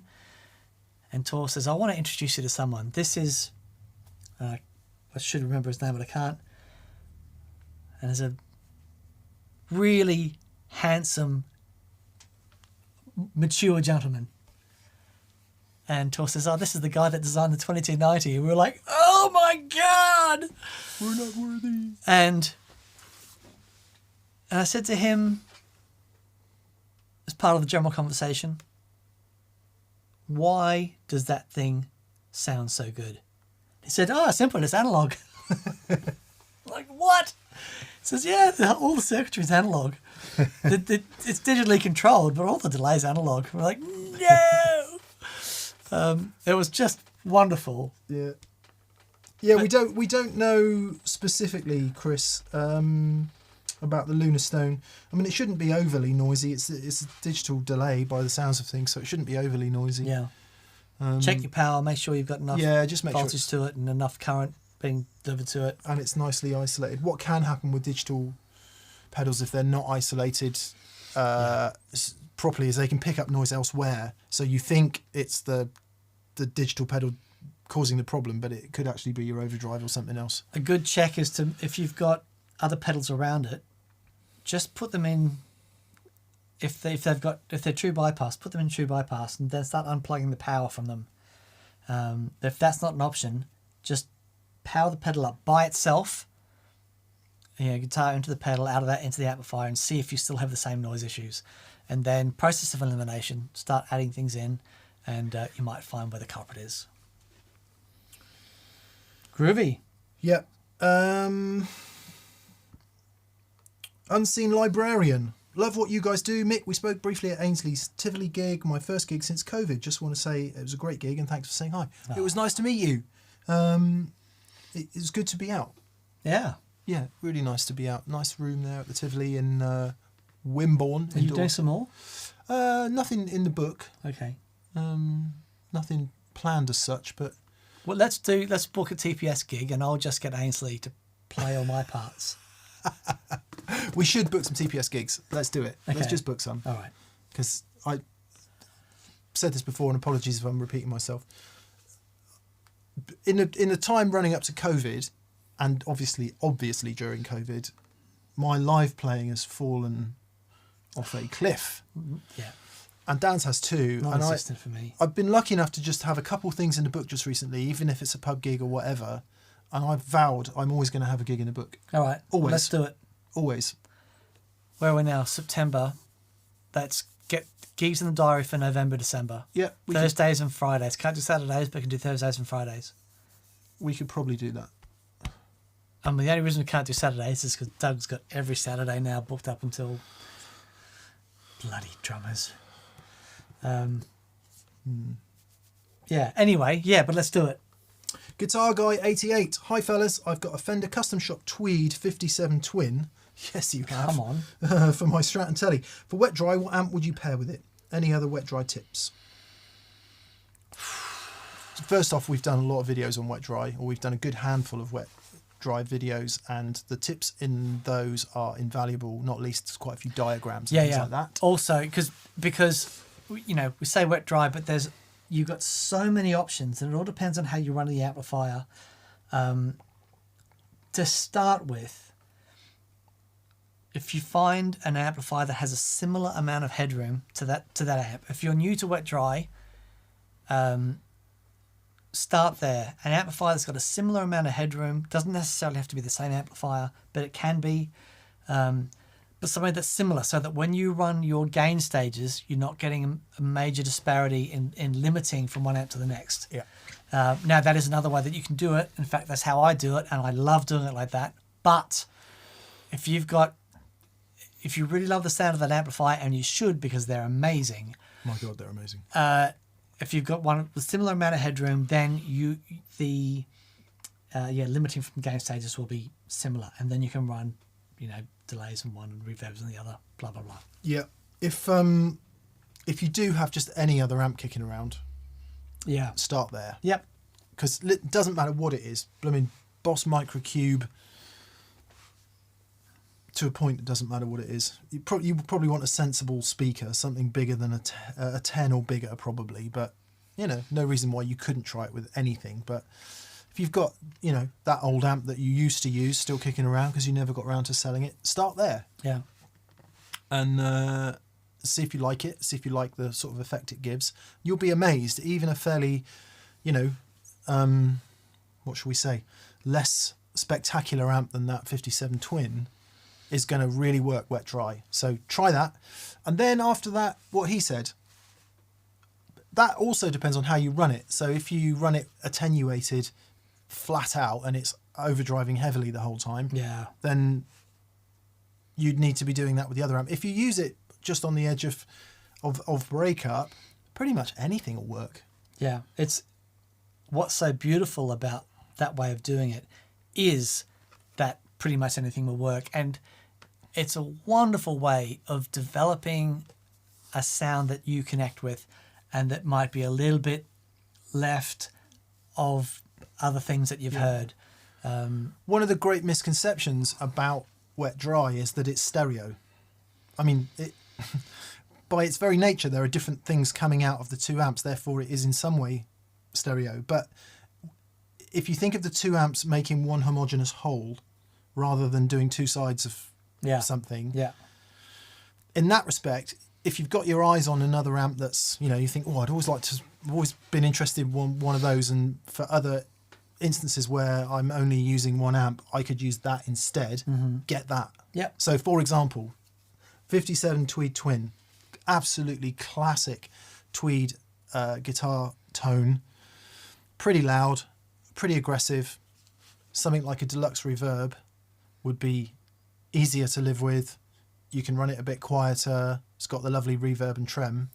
For different situation, they would work fantastically well together. That would be amazing, actually. Yeah, amazing. And then you've got your classic, black panel amp. You've got your classic tweed amp for separate use, and together in a wet dry rig, they'd be.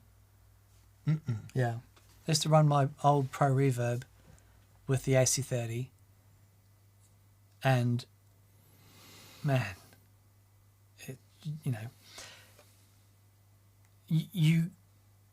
like Mick says, it doesn't really matter. The only thing that really matters is you can even have solid state amps there, as long as one isn't. The problem with a digital amplifier is it's always going to be out of phase. Yeah. Because of the latency. And even though it's a small amount of latency you can plug in, you don't necessarily feel it. You certainly feel it once you're back in phase. Absolutely. Yeah. And it's not. You might not feel it when you hear it by itself, but actually when you put it in conjunction with your, analog or non-digital amplifier, because you've got a latency in one amplifier, you get this time mismatch, which ends up giving you. It's basically like a notch filter. That it's take your flanger and turn the modulation off and then tune it, which is exactly what's happened with those two amplifiers. So, and some people might like that. But yeah, as long as you've got no latency issues between the two amplifiers, you can pretty much run anything and make it sound spectacular. Yep. Boom. Nice. Good luck. Crazy Town. Hello, meat stick shoe holder gents. Carl here. That's great. Hello, Carl. Hi, Carl. Long story short, I got back into playing after about 30 years, in brackets, not prison. It's macabre. Can I pair a vintage Ibanez TS10, tip of the hat to Mick, with an Analog Man Sun face or Peppermint Fuzz? Yes, you can. More important question, why wouldn't you? You should. Absolutely. You know what?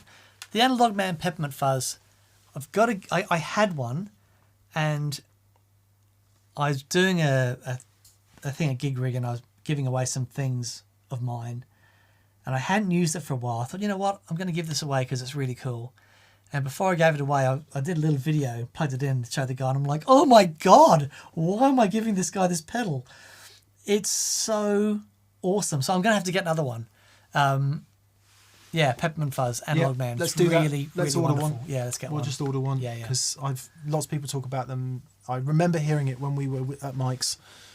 So good. But I can't remember if I plugged one. But yes, you absolutely should. And we would advocate the TS10 after Fuzz. Indeed. Routage, which is exactly what I was doing on Friday night with Ainsley. And I had more fun than I've had in some considerable time. That's lovely. Yeah. Beautiful. Yeah. Indeed, with an Analog Man Sunface it was I used. So, happy days. Levi Jesse Gonzalez has got a very, very non-contentious question, Daniel. Is there a difference in sound between full-size capacitors, resistors, and new surface mount components? Man. You know what? If you look at the math, there shouldn't be. There can't be. And yet... we were in Japan. How can there not be? We were in Japan, and I had a conversation with Yoshi, who at the time was the head of Boss, and now he's just driving his Porsche around. Just flicking 20s out the window as he drives. Follow Yoshi Rock on Instagram. Yoshi had a long and illustrious career at Boss and ended up president there. And then when he retired, he bought himself a really lovely 911 and he puts pictures of it on Instagram. It's Anyway, we spoke for a couple of hours about capacitors. And Yoshi's first job... I was there drinking sake to try and get through it. Because I had the same question, which was, why does my CE1 sound like that, and I can get an absolute bang-on clone of it, same preamp and everything, and nothing ever really comes close? And we ended up talking about, those massive capacitors and using basically amplifier components in these pedals. And not only that, I think a bigger part of it isn't necessarily the components, but actually if you think about the layout of the board. Yep. And how the board has to be laid out with those massive components. And it's a different thing. You squash all those things in together. And personally, I think we're going to find out that layout has actually got a lot more to do with it than the thickness of copper trace. What's the power requirement? Yeah, but It's just not the just the distance between components exactly. is a thing. It's all physical, isn't it? Yeah. It is all physical. And then it's, better or worse. And that's the most contentious. Because different has to be. Yeah. Has to be different. Better or worse, much more contentious. Much more contentious. Yeah. But, I feel the same, that it shouldn't do. But I plug into my... So it's interesting. Whenever I plug into my old CE1 and something happens. We had a experience day a few weeks ago, and someone wanted to hear the CE1, and I said, "Are you sure? I'm not doing you any favors by showing you this. I'm looking for a chorus pedal. Can you play that?" I'm like, "Yep." And he heard it, and that was it. Oh dear. You can't hear it. You can't unhear it. Yeah. Matt Miller, ever try a wet-dry setup with one amp being valve and the other being solid state? Yeah. Yeah. I ran a Blue Gamp 1 for a little while as my other amp. The problem I had was that I could never decide whether I wanted it to be the wet or the dry amp. Right. So if you've got something like, I don't know, a Tweed, which you want a bit of overdrive in, then something like that can be a really great option to run your wet effects because you get the headroom. And it sounded flipping great. As we said earlier, pretty much anything works. Yeah. It just comes down to trying out a bunch of stuff and working out what you connect with. Yeah. And much more successful doing it with a tube amp and a solid state amp than a tube amp and a modelling amp because of the latency issue. Yeah. Yeah. Yeah. Awesome.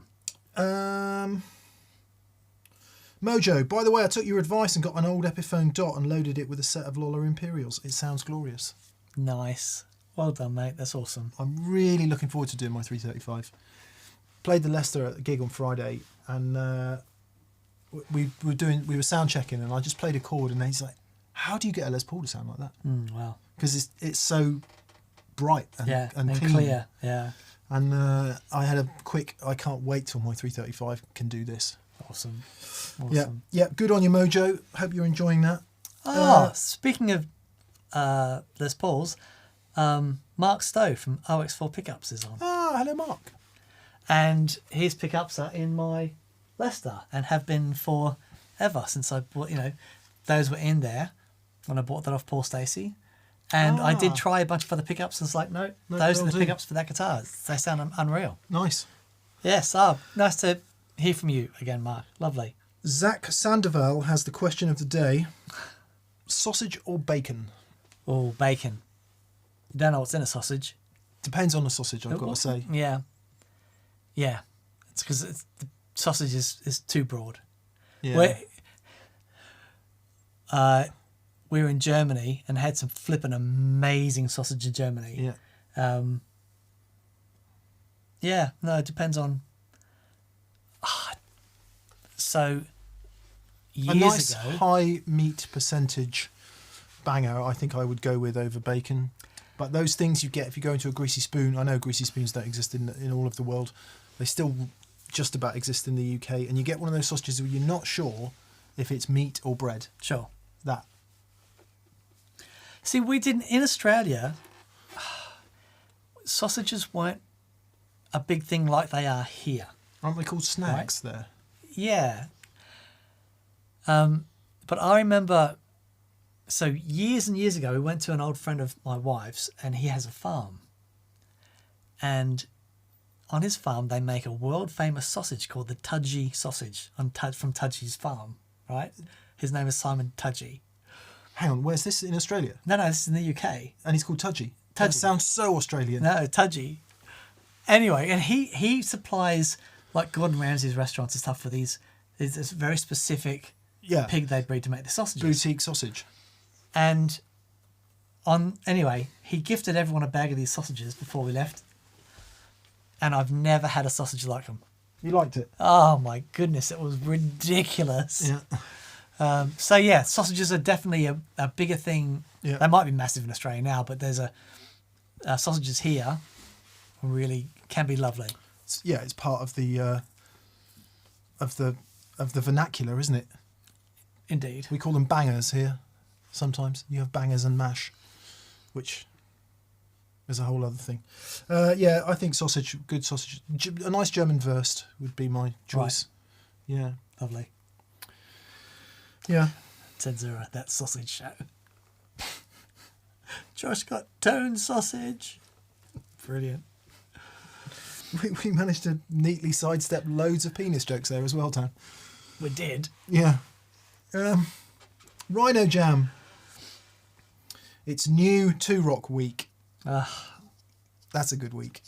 And I'm in awe of my classic reverb signature 50. Come on. Creamy, growly, sparkly. Beautiful. It's doing all the things. I'm curious to try my wet effects in the loop. Do you have any tips? The manual mentions needing a buffer in and another out. Yeah. So I have some recent experience of this. I've never run anything in the loop of my 2 Rock because it's got so much headroom I don't need to. In the TS1, it has a buffered in and out loop, whereas in the CRS, the classic reverb signature, it's just a standard non-active loop. I've some experience from my old Studio Pro 35, which also had a buffered loop, and on the back, if you pulled the knob out, you get a return level for the buffered loop. Advantages of a buffered effects loop are, Dan? You have consistency in the impedance that's being sent from the amplifier, so you don't get tone loss from the capacitance of the cables that are going from the amp to your board. What I don't know, and it would be good to test, if you take your guitar, bunch of pedals, normal amp, and you've got 50 foot of cable. Yes. Sometimes a buffer can be really useful to just help drive all that capacitance through, keep the guitar sounding nice and bright. You don't get too much tone suck on the way through everything. Is that the same in an effects loop, or are we talking about radically different levels and impedances and stuff? So again, it depends. It depends entirely on the effects loop, right? But if you've got on the CRS, is there a control for the send and return level? On the CRS, there's nothing. There's nothing. There's just a send and return. On the TS1, there's both. You've got send and return if you want, or you can switch them out. Okay.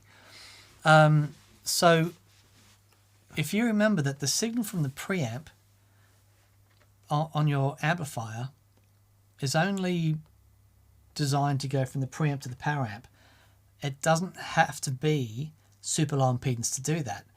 Where the insert goes for the effects loop, sending a signal from that point, putting a long cable on it, the impedance from that point isn't very low.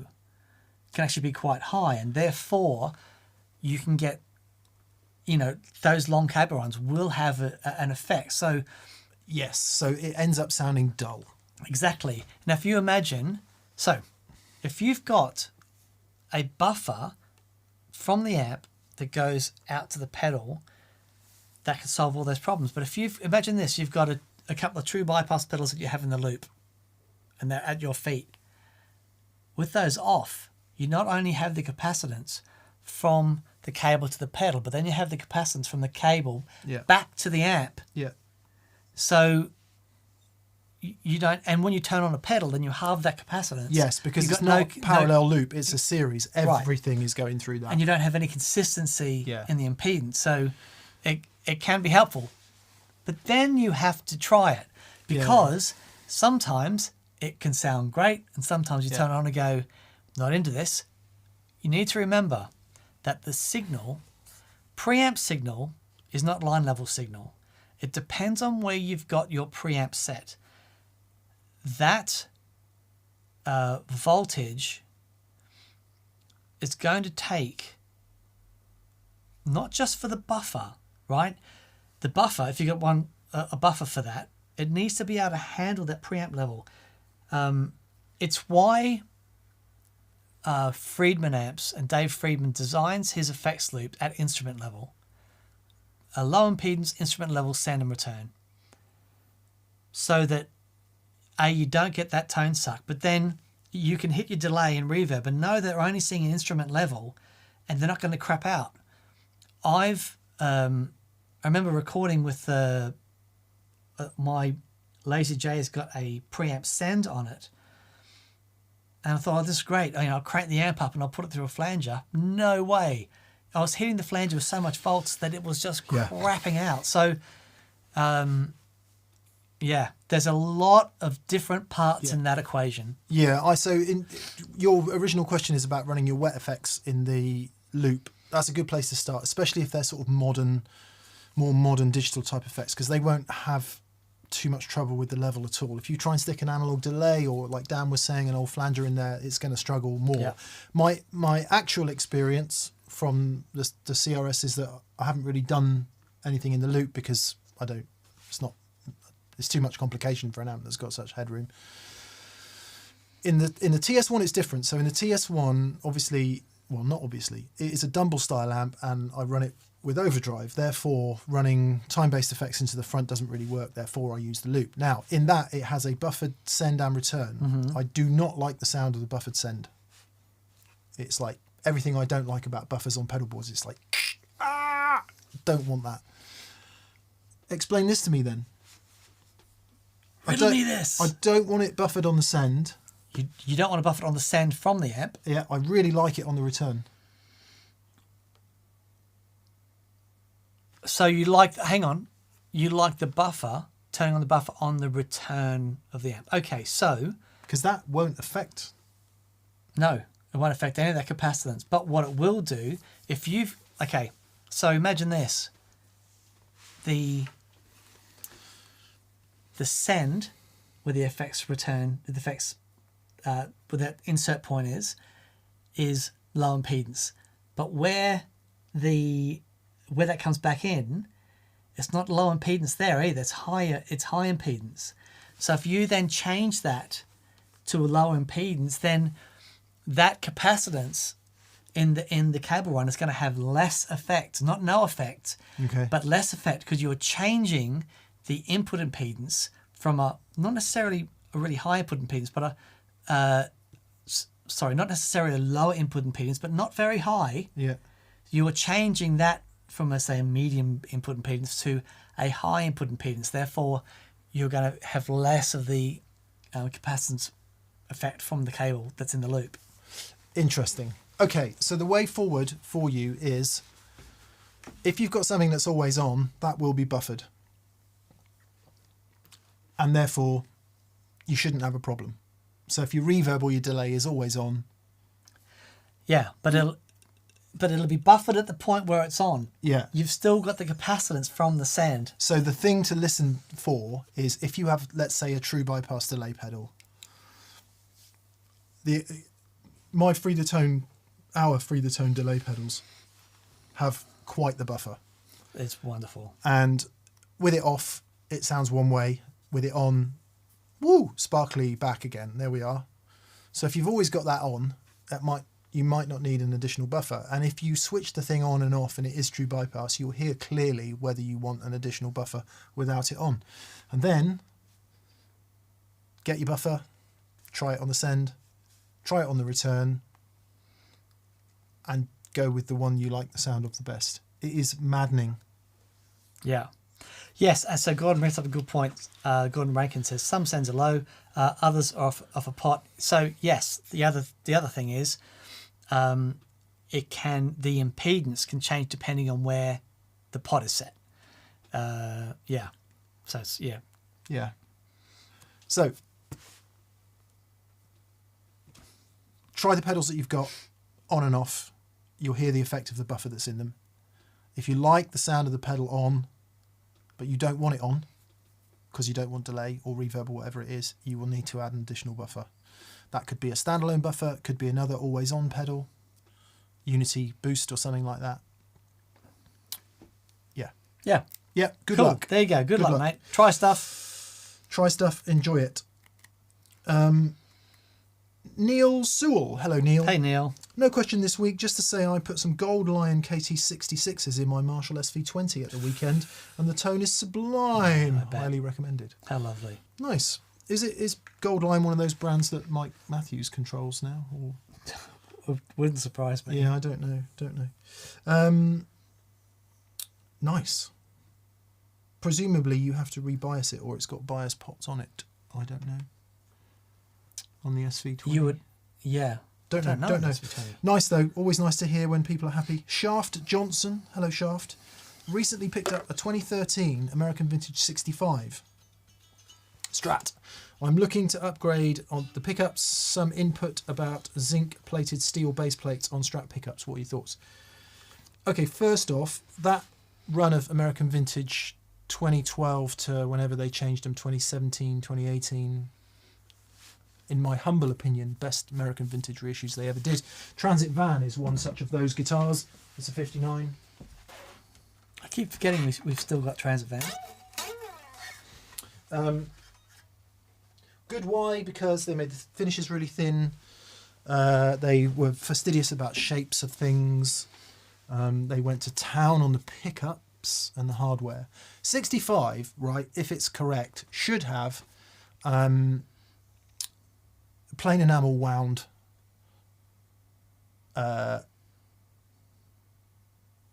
wire on Alnico 5 magnets. Should have that. So much other stuff is relevant here. The stuff they used to pot it with, magnet diameter, etc., etc. It's not all about the wire. However, if we're going to be reductive about it, prior to the plain enamel wire, which came in 64, I think, they just sound a bit more brash. Not so much air high end, but quite a bit more strident upper mid range. Yet can, depending on the era, be slightly perceived as slightly lower output. Okay. The point is, however much of those generalizations are true, the 65 style pickups sound quite different than the early 60s slabboard ones. Right. So Are they the grey bottom ones? Yeah. Yeah. It's commonly known as grey bottom. Yeah. Now, let's see. Grey bottoms. Grey bottoms. Talk about bum cakes, my girls got 'em. So my 70 Strat has got grey bottom pickups. 1969 grey bottom pickups. They're quite a different thing than the 65s. Doyle Bramall's favourite set is a grey. Ooh, they might be black bottom, but in any case, they're the plain enamel wound ones that are quite different from the early 60s pickups. So you need to make that decision first. And if you go on to various manufacturers' websites, have a look at Klopman, have a look at Klein, have a look at Ron Ellis, have a look at All the big hitters. yeah, all the big hitters. They will have pretty decent descriptions of where the direction in which you might want to go. All of which is to say, I think those 65 pickups in that guitar are flipping great. All right. I'd really think twice before changing them. All right. If you don't like them, determine what it is about them you don't Yeah, like, that's the thing, isn't it? and then you've got somewhere from which to go. Yep. Because if you're just like, yeah, these pickups sound all right, I think they could be better, you really, really, really need to define what you mean by better before you do it. I think the pickups in those guitars are as good as they've ever made in a production Fender guitar. Nice. So it just, if you want that mid-60s sound or not, and by that, what do I mean? Famous players who like the mid-60s sound, I always do think about Robert Cray. That kind of quite bright, strident sound. And then Doyle, his 64 Strat's got those pickups, very different kind of response. But it's less, and again, this is a generalization, less plummy, less rounded, less ostensibly bang-on classic slab board Strat. And you know who we associate that with. all the players that played them in the early 60s, including Hank Marvin. The anomaly is Stevie Ray Vaughan, because his pickups, I think, were either... His guitar was a mashup, but anyway, they were traditional style Strat pickups, not in the SRV signature guitar, which came out. They put in Texas Special pickups. Yeah, I remember that. Which are the plain enamel ones. Stevie's pickups were form var. There were some other things that were done to them, but right. So he's the anomaly. He is the anomaly. His tone had much more to do with him and strings and all that stuff. 10-foot action than it did the pickups, I think. Yeah, good luck, good luck. It's a flipping minefield. As you may know, I've been through the mill. My favourite pickups at the moment are the original 61s. My joint second favourite pickups are Ron Ellis 5060s and my Klotman 60 set. The Klotman 60 set's what's in the gold custom shop. Awesome. And it just sounds magic. Strat. Yeah, beautiful. Yeah, good luck, good luck. That's a nice guitar, that. Congrats. A few people asking about the Patron giveaway this month. Don't ask me about Strat pickups. It just goes on too long. Yes, the giveaway this month for our patrons is the Boss MD 500, the big modulation machine. Yeah. If you weren't a current patron at the time the email went out, you cannot go into the hat. If you become a patron after the email's gone out, you will go into the hat for the next one. There you go. Yeah, it will be drawn on Wednesday, I believe. Cool. Ross Edwards. Hello, Ross. What are your thoughts on the new Big Muff plugin? Is it the future? It is the future. Not my future.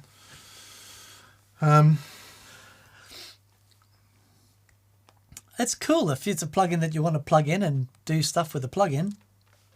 Awesome.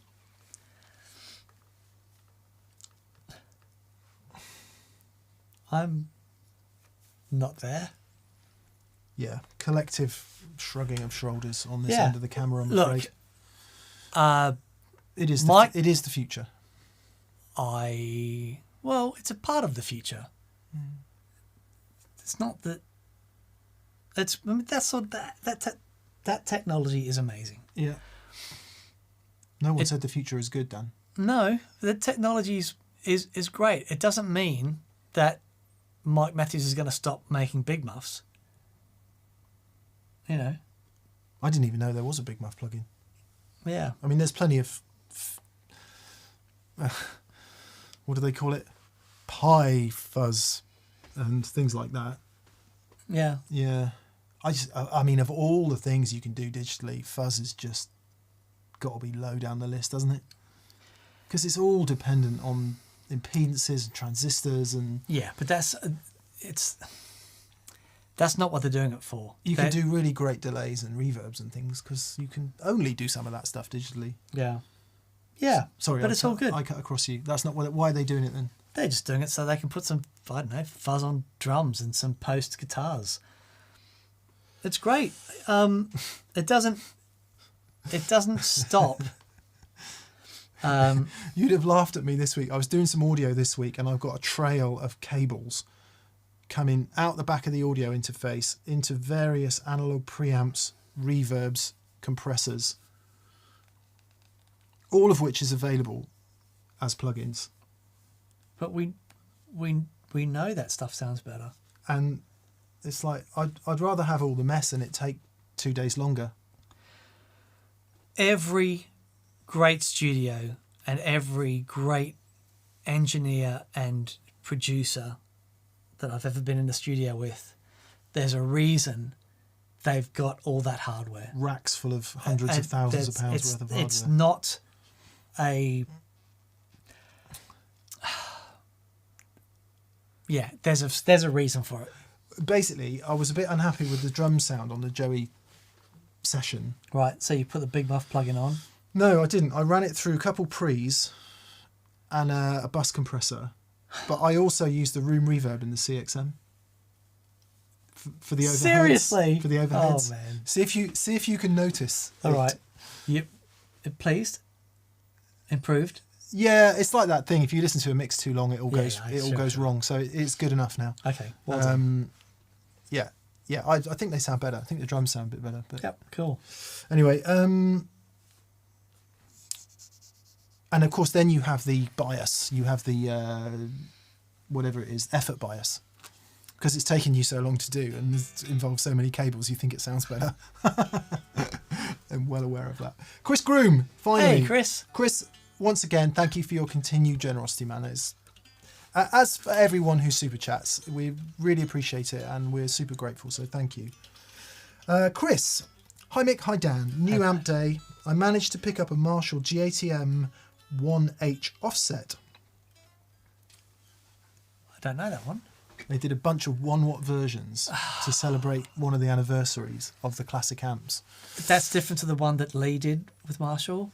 Yeah, it's part of the same Part of the same thing. 'Cause part of the they're same amazing. program. Yeah, They're yeah. amazing. Oh, that's so cool. And mate. the JTM 1H was, about offset. The early Marshalls had on the offset panel Yes. where it wasn't in the middle; it was over to one side, and the kind of grill came Yeah. down like that. Yeah, yeah.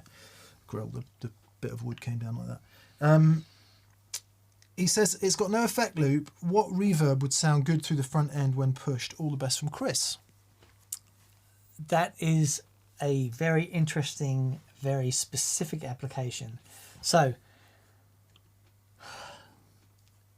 there's a reverb called the Spring. It was made specifically to go in the front of a driving amp. What you need is a reverb that has a bit of play at the very, very low settings of the effects send. Yeah. Because what happens is as soon as you get into where the amp is limiting, then it limits any signal that goes in. So if you put a normal reverb pedal in, you'll just be awash with reverb. Yeah. So because it's just getting hit so hard. yeah. So you need a reverb pedal that's got some play at the very, very low effect levels. Now, I want to something about chicken. I'll think of it at some point. But okay, let's take something like the Catlin Bread.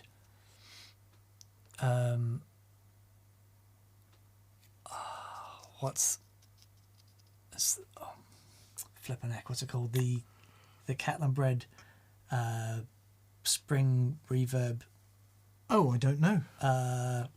It's got a strange name. Anyway, it's got Topanga. the Topanga, right? So the Topanga has got the dwell and The spring chicken, David Tokarski is saying. the spring chicken. The spring. There you go. I said both spring and chicken. Yeah. So I still never would have got there. But the spring chicken was a really great reverb going into the front of a limiting amplifier. But some Maleko, no? Maleko. Yeah. Yeah. Yeah. Really, Maleko, man. They had some flippin' awesome stuff. Anyway, take the Topanga.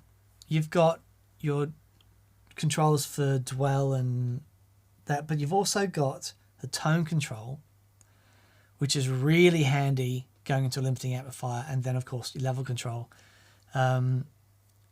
So if you use any reverb that you have, just be aware that it will sound vastly different than going into a clean amplifier. So you need to start with the reverb effect level basically off, and then make tiny little increments. No matter what happens, there's nothing you can do that will change the fact that you're putting reverb into an overdriving amp. There you go. Because if you run it really clean, if you run the thing clean, doesn't really matter. Put anything in the front and it'll sound great.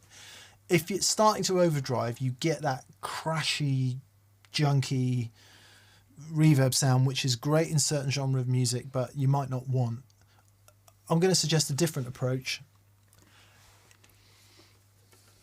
And it's much more complex, but far cooler. If you've got another amp or a flat range full response option, That might be a powered studio monitor. It might be a PA speaker. Might be a simple. Could be anything. Could be that old amp you've got lying around under the stairs you haven't used for 20 years.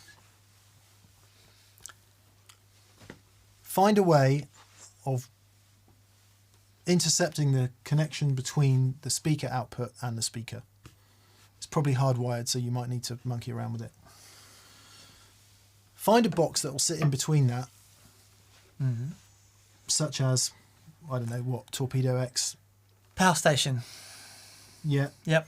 The But I was thinking more of a splitter rather than anything that's going to add any volume. yeah, but you can.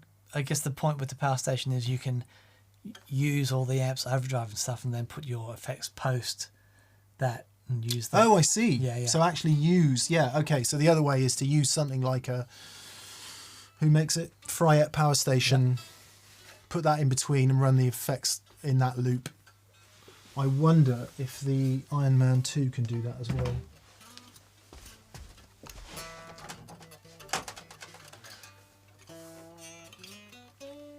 Nope. Certain attenuators might enable you to have a loop in there, but if you don't do that, you could get just a normal splitter that can take a speaker level signal, which would be something like the Torpedo X, Right. and then take a line out of that through your wet effects and put it through the full range flat response. Yeah, and just add that on top of what's going in. That is old school, how they used to add wet effects to overdriving amplifiers. Yeah. Old school wet, dry, wet, but in your case, old school wet, dry. Yeah. So you have if that's confusing, putting the reverb in the front means you've got reverb before distortion. If you split the signal after the speaker, or if you mic it up, let's go really retro. Yep. You can put the reverb truly post distortion because it's coming after the speaker. It's a lot of effort, but that will sound mega. Totally glorious. Yep. Okay, last question today, David Rustad. Hey, David.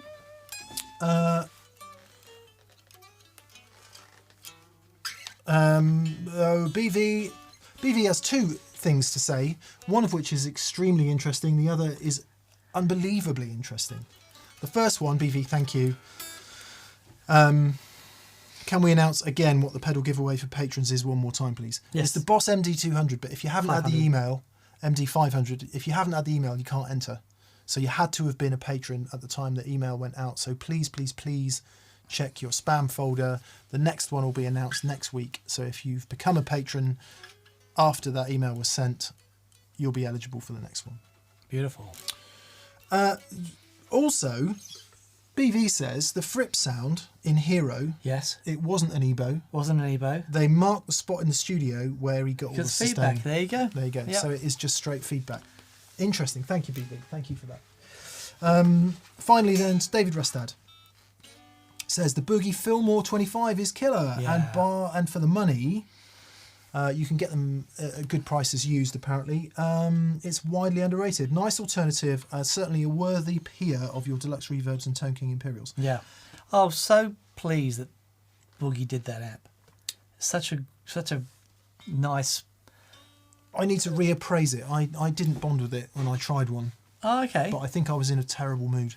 Right. And it doesn't help. I think I had about 3 minutes and somebody hassling me. So Probably me. no. So we'll give that a go, because David, you are by no means the only person to say that. And I've never yet played a Boogie amp I don't like. So it must be me. Yeah. Let's spark it up. Give it some love. Let's find one. Didn't Andertons have one? Probably. I think last time we were there, they had one. We were going, Oh, no, that wasn't that. That was the, oh, man. Dyna. It was the combo. In hardwood. No, it's a black combo. Rectiverb. Yes! Yeah, no, very different thing. Yeah, very different. Okay, that be us. Thank you for being here. Normal service will resume on Friday. Yeah.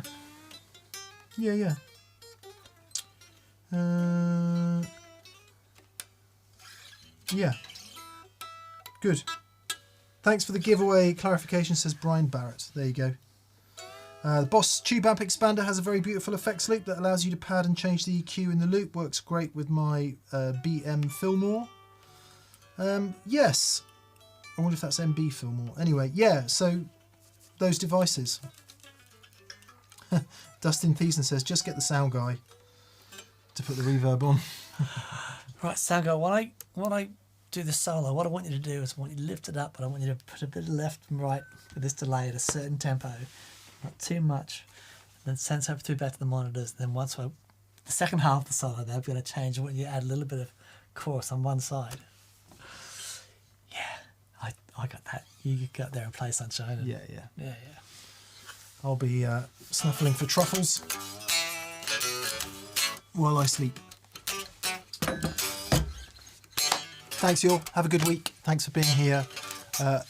Big love to everyone. Including Dan's pinch harmonic. See ya.